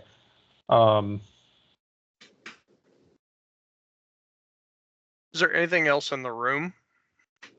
No, it's a pretty barren hallway. You can definitely see that, since you're this close to it, you can see that there is a passageway to be accessed behind the portrait, but unlocking it, however, is its own thing entirely. Does anyone have any water on them?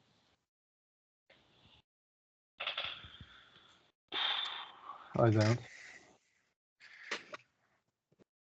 Unfortunately not.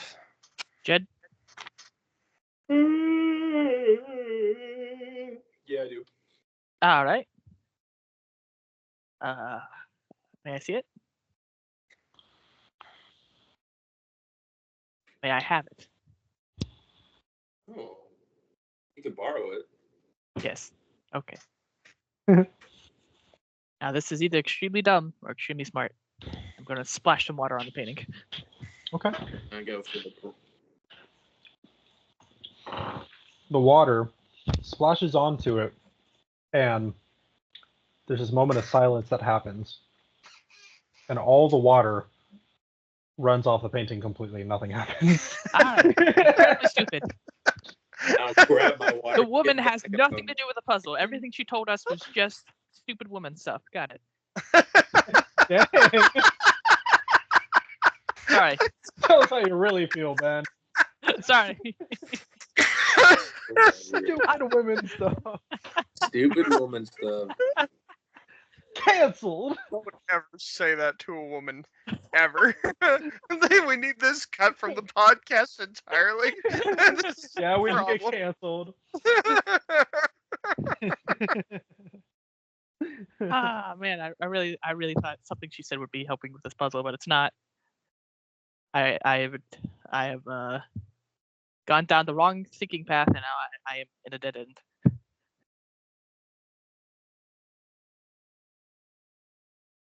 I have to retrace my steps. So, what were the numbers that she gave us? Or that were on the napkin, I should say. 5, 8, 13, 3. 5, 8, 13, and 3. Oh, no, that wouldn't work. What wouldn't work? Well, I was thinking, like maybe, if you do 5 and then 8, instead of doing 5, we would add. We would press 3 to make it 8, and then press another one to make it 13. And then I would imagine we would press another button to make it 3 again, but the problem with that is there's no 10. 9's the highest number we have. Artie gets his face really close to the painting and starts like individually examining every flower. And he's like really focusing in. Oh, like I'm stupid, aren't I? Just kind of like.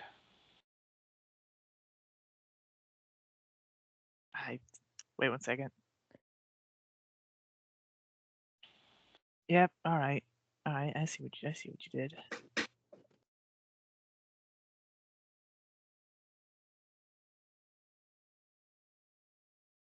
Too bad the barbarian's not here. We'd just have him knock the whole thing down. Right? What do you call your character again? I forget. Tarnus? Tarnus. Yes. I say, Jed Tarnus. I'm going to ask something of you. Can you help me figure out if any of these flowers have 13 petals?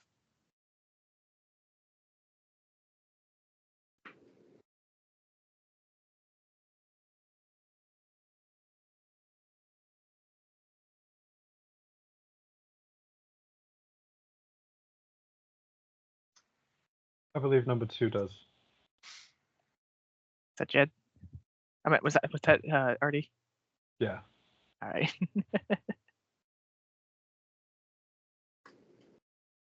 Well then, with that out. I believe number 1 may. Yeah, there's a number 1. Yeah. All right. Well, there wasn't anything bad about getting it wrong the first time, so we probably have a couple more tries. I'm going to attempt to press flower 7. Why is there an echo? Your mic. It's unplugged, Doug. Mine? think- No, I hear you guys are here. Oh, that's weird. Hmm. I'm just having a small stroke. Did anyone else hear an echo? Or am I going crazy? I did hear that. It's time for me to switch my team.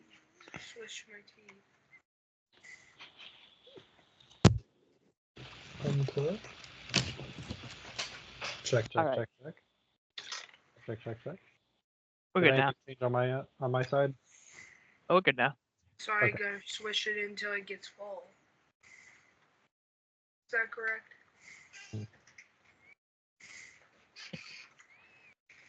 That is correct. All right. Okay, so you want to do what? The middle flower, the bottom left flower, the top left flower, and the top right flower. In that Here. order. Tell me the number they associate with on like the written number. 7682. So let's see. 2 of them click, and the other 2, but then they pop back out. So Oh, I'm stupid. 7628.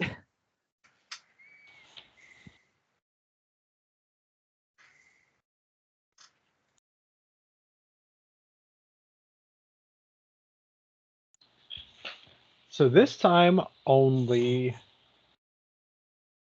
2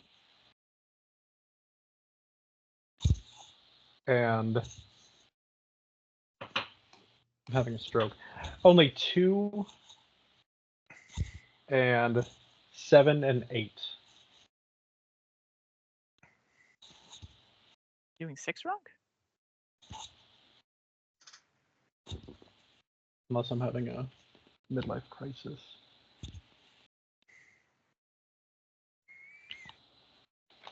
Wait, so you're saying? Wait, what'd you say? Doug?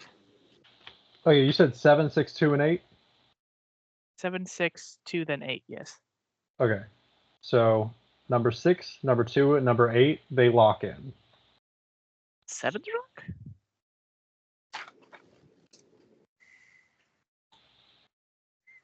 No, it's number 7, number 6, and number 8. So 2's wrong, is what you said. Try 1 instead. Yes,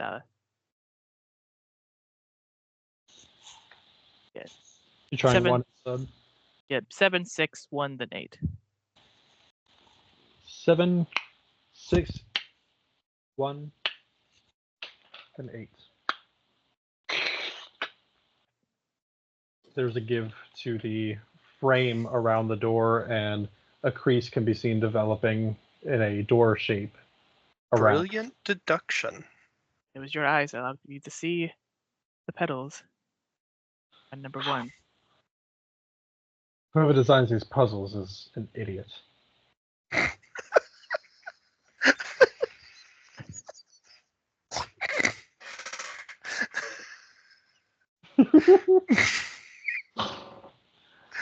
Anyway, let's continue on, I see. As the Just throw a chair at yourself. This I'm castle sorry. is so poorly built. Who did it? right? That's what I'm saying. Me The odd wood. again. Terrible. Oh, God. Oh, Ready. gosh. Ready for that. Gag me with a spoon. Anyway, but yes, as the door swings open, it's on silent hinges, and the first thing you all notice is, besides the twisting downward staircase of stone, is the smell of incense. Cedar and lavender, it seems to smell like. Nothing overwhelming, but just very steady, sweet smell. Is there anything you'd like to say or do before we go down? I'm gonna look behind me and see if the knight's paid any attention to us. He has not moved a muscle. All right, then I'll rush everyone into the painting as I close it behind us, if that's all right with you guys. I allow it. Yeah, good with me. Yeah. Let's just see. So, the winding staircase goes down in a spiral for what seems far too deep underground for anyone's good. It seems to go on for quite some time. Until finally, you are met with a door that has a large metal lock on it. However, the lock is undone at the moment, and you hear some voices inside. It is very muffled, though, and the door is very thick metal, so it's very, very hard to understand. But there's a warm light coming from inside, you can see in the crack, and like I said, that smell of sweet incense is just radiating from inside. Do you think we need to be prepared for any kind of combat? If we plan to open the door, most likely. Who wants to I'm go first? always prepared. Love you, buddy. I love you too, Cypher. But Kiss and hug. Artie doesn't draw his sword, but he puts his hand on the hilt and just kind of, readies it. He goes, who wants to go first? I'll go second. Back up anyone I need to. Daniel? Yes. Go ahead. I'll attempt to stealthily open the door. Roll, Second try. roll stealth for me. It's gonna be 11. So it's gonna be a 10. 10. What approach? I know you said you're stealthing. So you're just trying to peek in and then get in afterwards, or that kind of thing. Can I eat the leftover chili tomorrow? Because you were so busy. Sorry. Not No, the it's fine. chili.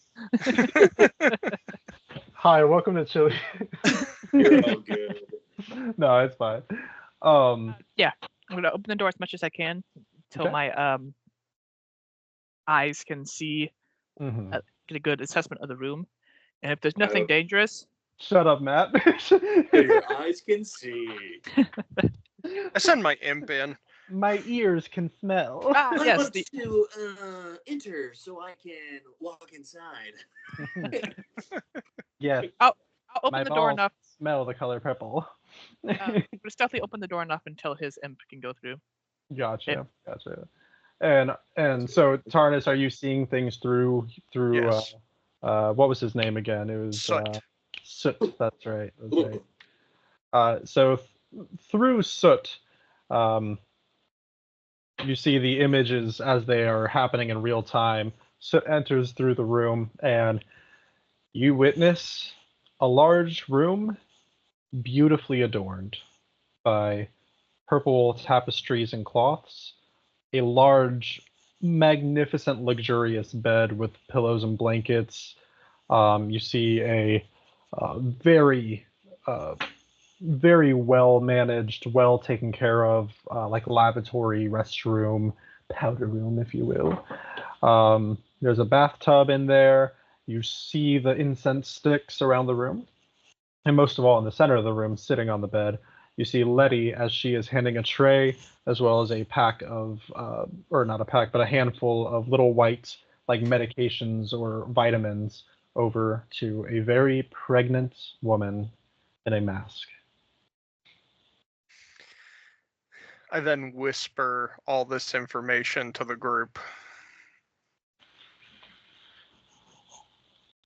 She's in there.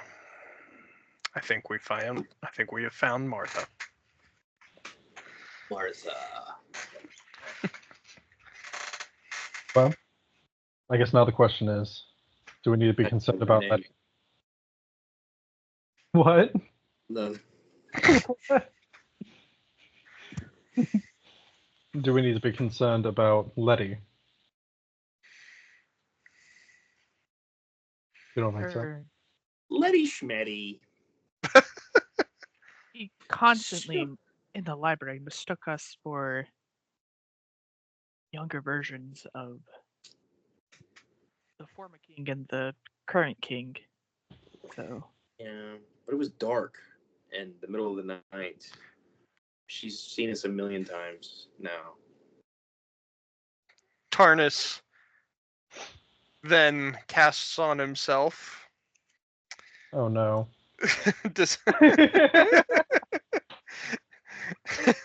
I use disguise self, and now he looks like Caesar. Oh gosh. And what do you do now that you are Caesaritized? Just walk in the room like I belong there. Caesar walks into the room boldly, and Letty turns. Oh, Caesar. Thank you for gracing us with your presence, dear. I was just giving this lovely lady her medicine and feeding her. Martha backs up onto the bed warily, as you do know it is Martha. She goes, "What do you want?" And then I use minor illusion to project Caesar's voice. I'm just here to see how you're doing today, and obviously to check on the lovely Letty. Oh, Caesar, you always are a charmer. You're a sweetheart. Well, I've completed my duties to make sure you...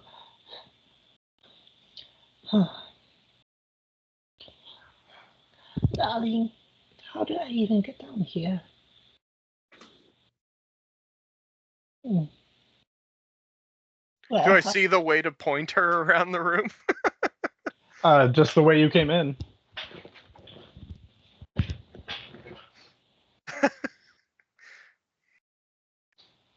She seems to be struck with a confusion, as you can tell by the look on her face. And Martha chimes in and just says, "Only shows what kind of man you are.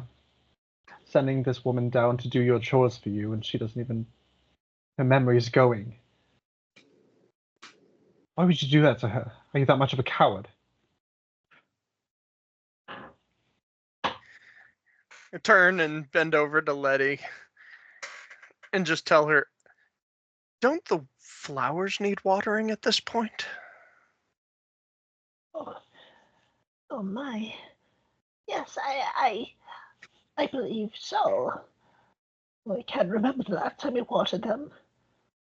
I'm sure only my cactuses are alive now. Oh, well, dears, thank you for the time and such a lovely young lady. I'll return. And she shuffles her way out and goes out the door. Which As way she does the door this, open? From where you But stand, it inwards? goes- Yeah. From where you Inwards. stand, you have to push it to open it.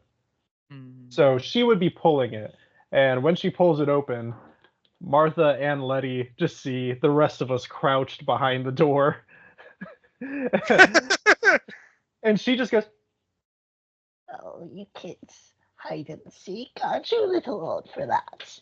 and she And just then Excuse me. she just weasels her way past and goes up the stairs slowly. And I'll close the door behind her as I guess the rest of us goes inside the room. okay. And you're talking about the flower portrait door, or the cell door. Well, I'm not gonna close the cell door. I'm just gonna Okay. like almost close it, but not fully. After she Okay. walks back upstairs. Gotcha. That's when Martha goes, wait a moment. she'd recognize those fools. Yeah. And she does, and a smile creeps across her face, so genuinely tears start coming to her eyes. She takes off her mask. She goes, Jed. Oh, the gods. And Daniel. What are you doing here? I've come to save you. Okay, well, let's not get too excited. You, what are you doing in Caesar's company? Oh, don't Then- worry. You don't need to drop it yet. As I put my hand on his shoulder. This is not Caesar. Where is And he? then in Tarnis's normal voice, Ah! but I do an excellent impression, I do believe.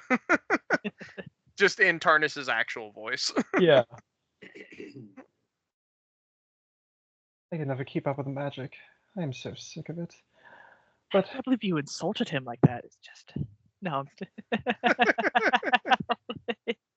well, bearing that kind of face, I have grown accustomed not to apologizing. But really, you came here to save me. Of course. Without you, our journey would not have led anywhere as smoothly as it went.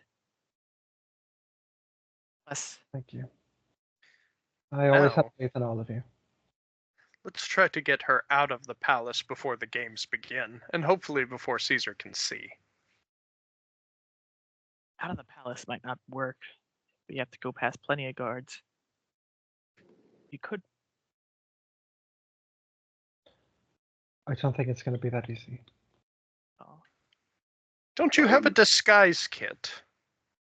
I do. I do indeed. to be entirely honest, I don't think that's going to go well. If he And- finds out she's missing, all he has to do is look for a pregnant woman. Not much we can disguise besides that. Not many of those around. And she actually puts her hands on her belly. She goes, "It would have to be quite a costume to cover this." Big old beer belly, baby. We can have that thing right away. Bruh. But Artie actually asks her and says, "Martha, you're not hurt or anything like that, right?"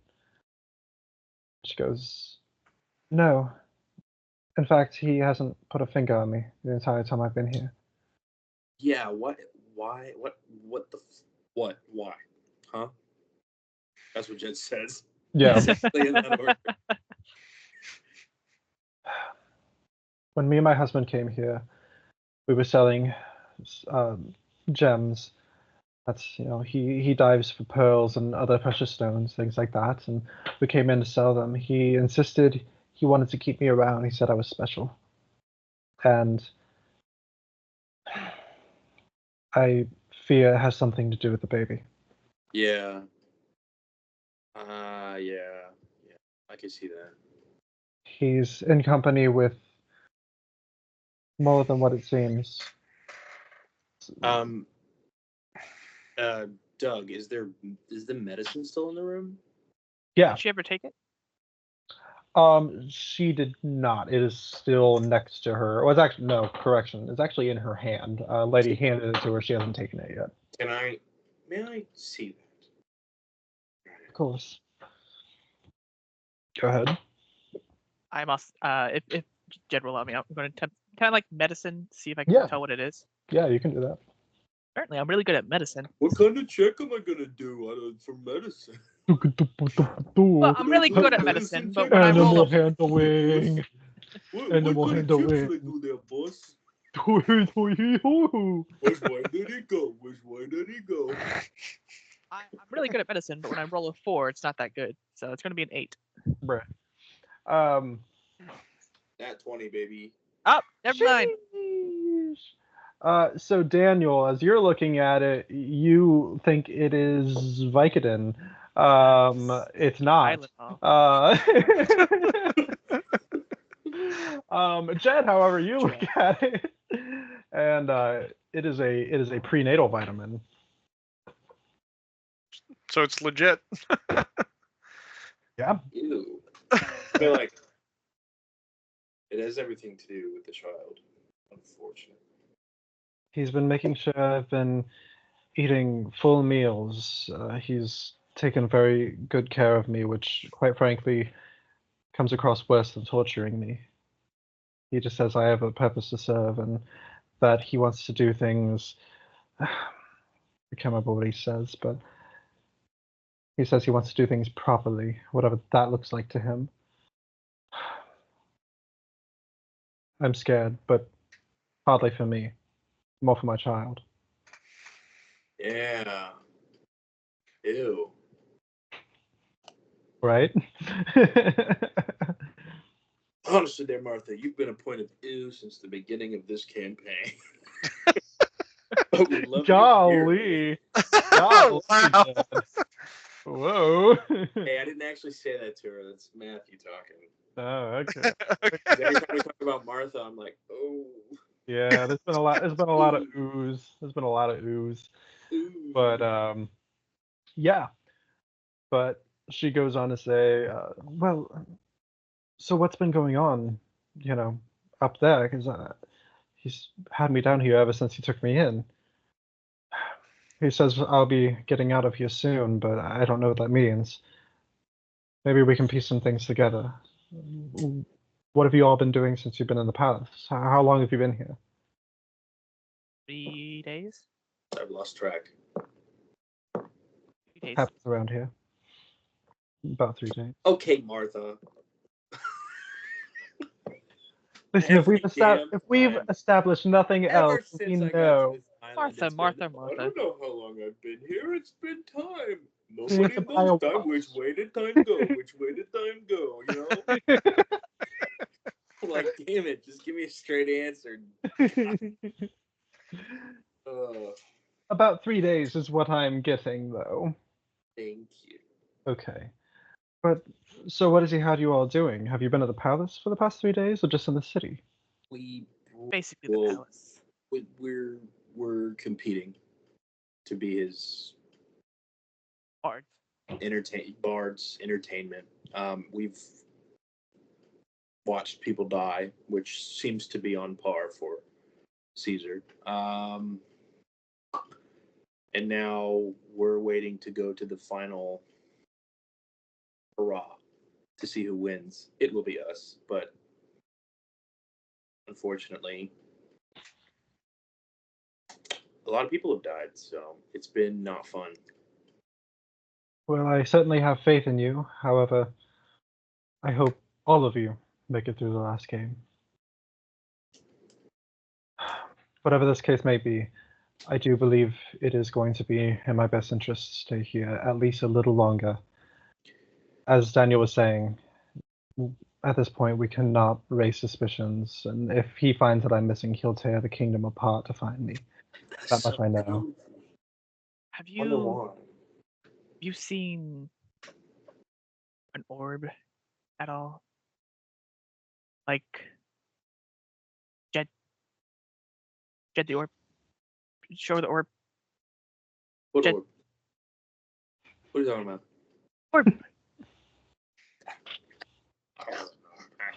And she's just like looking at both of you like, Jed.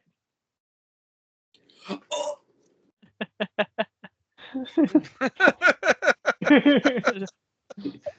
Oh, this one. Where were you hiding that? Fushigi. Secrets. But she says, yes, I have seen him with one like that. This isn't the same one, though, I would guess, right? He brought it down here. You store it down here. No, he keeps it either, I'm guessing, up in the tower or on his person in most cases. If he doesn't have it with him, it's probably up in the tower. He does this strange thing, though. Whenever he comes down and talks to me, he always has a spyglass with him. Can Every you time describe it? Ooh, got it. Just gold spyglass, and ornately decorated. But Does no, it look anything like an eye? yes. But you know, History has a way of wrapping around to the present. Some unforeseen way. Put it like that. well, whatever these tools do. Oh, that was cool. Well, whatever these tools do, he knows a lot about all of us, it seems. So I can imagine that if you decide to go through with the final task or game or whatever it is, he probably knows that you know as well. The fact that he still allows us to participate in the game is one of the most baffling things. Probably knows somewhat our plans, and He likes to toy with his food, I suppose. But you're adorable. Expect betrayal. Mm. I was like, Jen puts on glasses. Wow. Whoa. Now you look like Letty. Oh dear. Don't mind me. I'm just writing notes for the king. Doug You know- and I have very similar voices. I was gonna say, you know what? I think Matthew should be Letty from now on.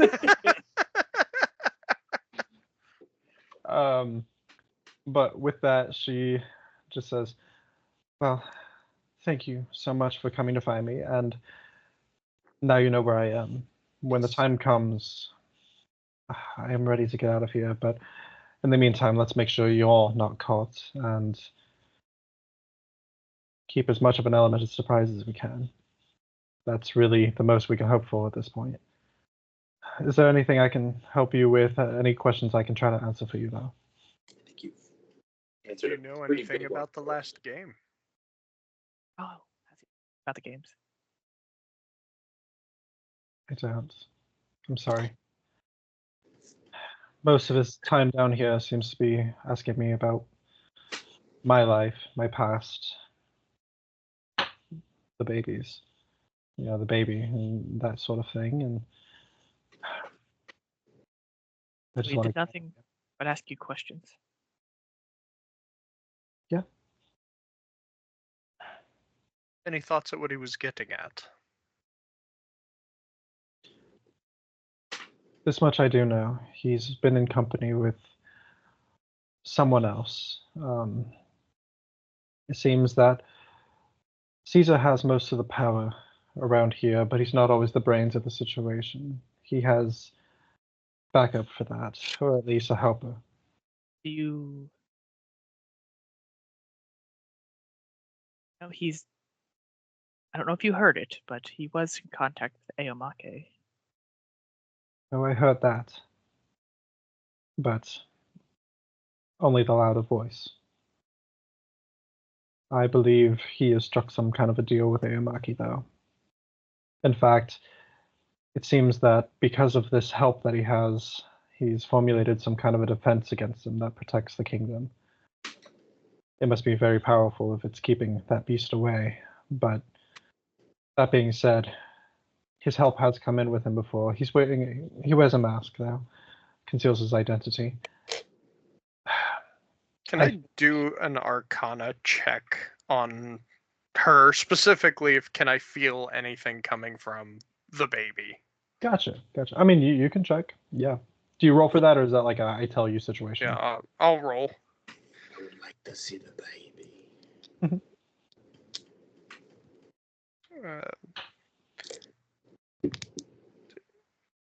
15. 15. You're detecting the only magic you're detecting is the residual magic that is with the curse over the land. The time stop, no progression. So nothing of great power coming from her whatsoever. No prophecy baby.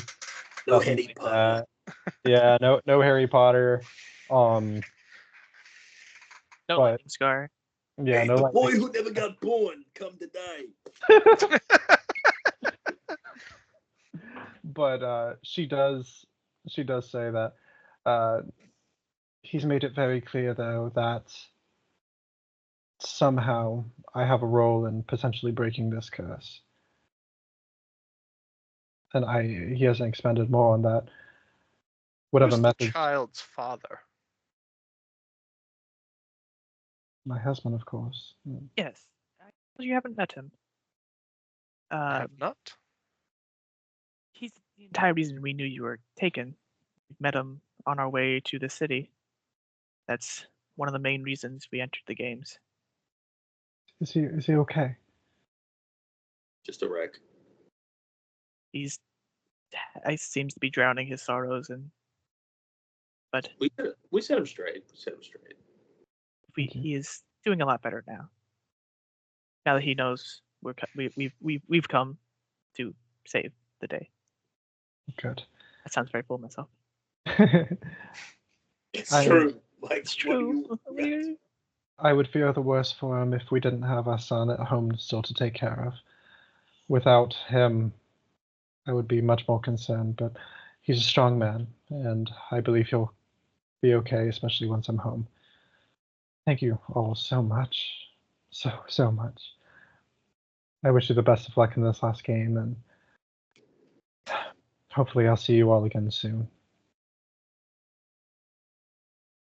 With that, is there anything else that you guys want to ask her, discuss about her, this, that, or the other? The man who came in, his assistant. Mhm. Were you able to get anything off of him? Hair color, race? I know his face was covered, Gotcha. but I don't know if he was wearing a hood or anything. He was well covered. No, I really couldn't see hair or anything like that. He wore a long cloak and a mask. Mask of had like a long beak on it type thing. And what she's trying to describe that I'm kind of butchering is he kind of had one of those like plague doctor mask type things. Strangely, the only unique part of him is he seemed to have, I don't know, an arm of metal. Metal arm. Yeah. Lucky? Oh, sorry. I saw you had thought, and I was like, he either has put two things together, or he's saying something really dumb. It's always one or the other. It really Either is. or, I couldn't tell which. It's either brilliance or stupidity. There is no in between. I don't know if we know anyone with a missing arm or a metal arm. Well, that was the There you odd go. thing about it, is that he wasn't missing an arm. He still had both of his arms, but Jesus Christ! Damn it!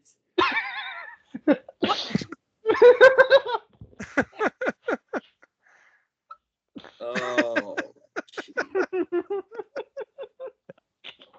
I think the first thing just happened. Everyone goes, who's Jesus Christ? Who's Muhammad?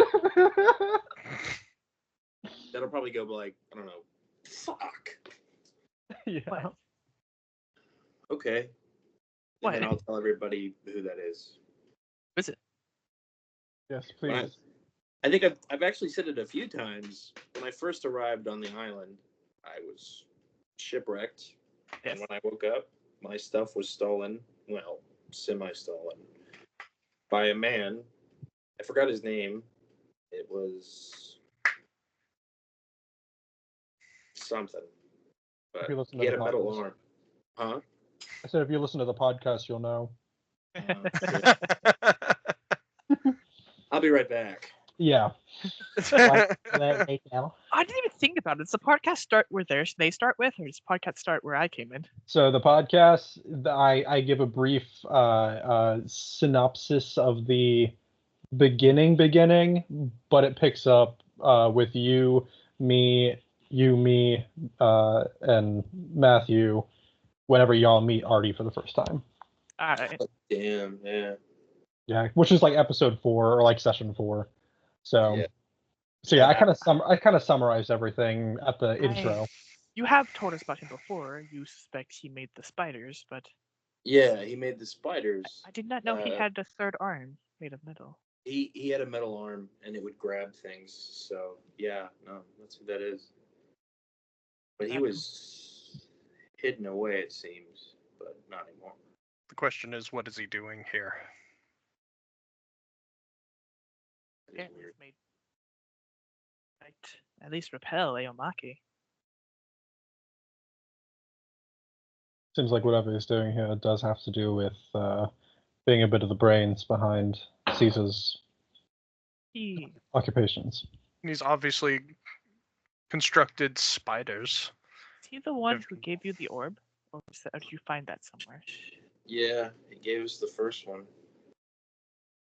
He gave it to me. He said it, yeah. My God. It would make sense.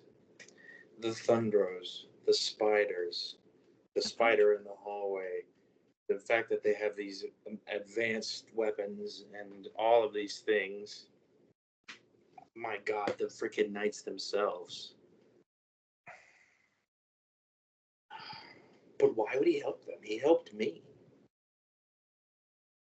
I believe whenever we first brought him up, you said he was against Aomaki. He's also against Caesar or with Caesar? If you're against Aomaki and you think Caesar's the best way to go about things, I guess you would line up with Caesar. I believe Aomaki wanted the orb when he came here. He said, what did he say? I came to relieve the pressure of the king or something like that. Or retrieve the burden. Retrieve the burden of the king, yes. But that could go a lot of different places. I believe what time it would be It's got to be getting close to the time for stuff. Gotta get back. It's getting later in the day, yes. So let's discuss this as we go back, friends. Yes. So Tarnus turns back into his other disguise. Awesome. And yeah, so y'all, Martha wishes you all a safe venture, and you guys exit. I'm going to pee one more time, and then we are in the home stretch of the session, I promise. So, all right. One more potty. Wow.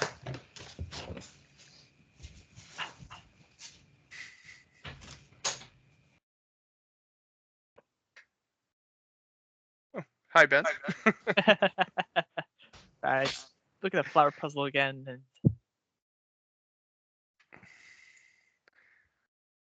Yeah, he definitely went more complicated with that one. Well, he practically told us the answer when he said that's I nothing know, to do with he the did. numbers. And I don't know. Like, he said it has nothing to do with the numbers, and I still was just like, water. Right, but like, That's still, not the you right figured word. out petals before I did. I'm like, oh man, that's brilliant. I like your deduction on that was great. It clicked for me when he said Artie took a closer look at the painting. So I was like, okay, I'll personally take a closer look at the painting. And then at the top left, I just obviously see 3 petals on that top one. Yep. And I was like, oh, 3.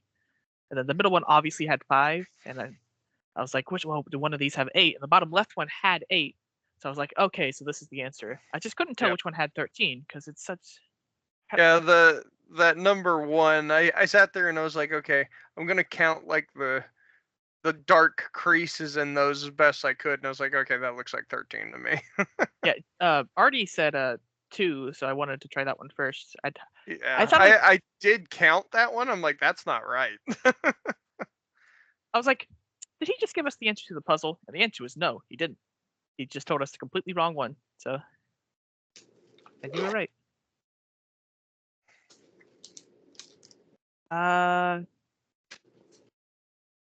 Yes.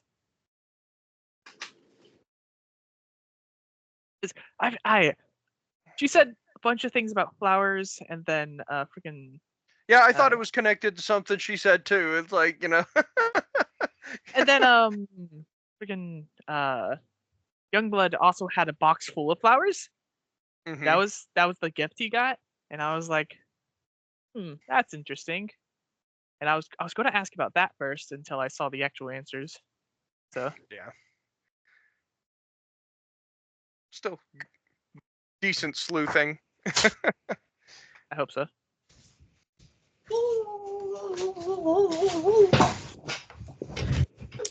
How's it going, everyone? Doing good. Having a good time. Good. Can you still see me? Nope. Oh, really? Oh, there you are. Okay. I was like hidden in the darkness because of my shirt. Just about, yeah. I looked down. I'm like, oh no, I don't see you.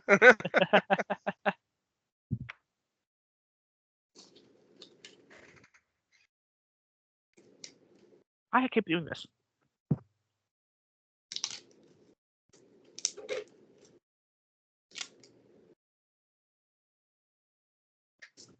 All right. What you chewing on there, Matthew? I got some beef sticks. They're like Slim Jims, but they're not Slim Jims. Okay.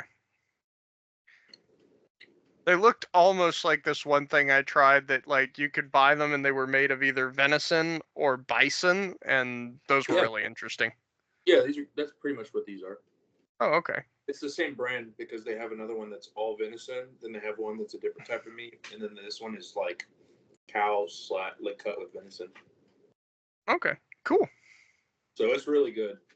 It's very interesting. The blend it's weird, but it's good. I was hungry. Right. They're cool too because it's protein, but then it's only like it's so small. It's got like I think they're what are they? 4 grams of protein each. I'm trying to I forgot what their calories are. 45 calories a stick. Nice. Which isn't terrible. All right. Alrighty, let me plug this in. Oh no, I dropped my die. I dropped it. Where did it go? Oh no. Poor Letty. I dropped my die. Alrighty. So let me see. I'm gonna stop recording and I'm gonna start recording again so it doesn't get cut short.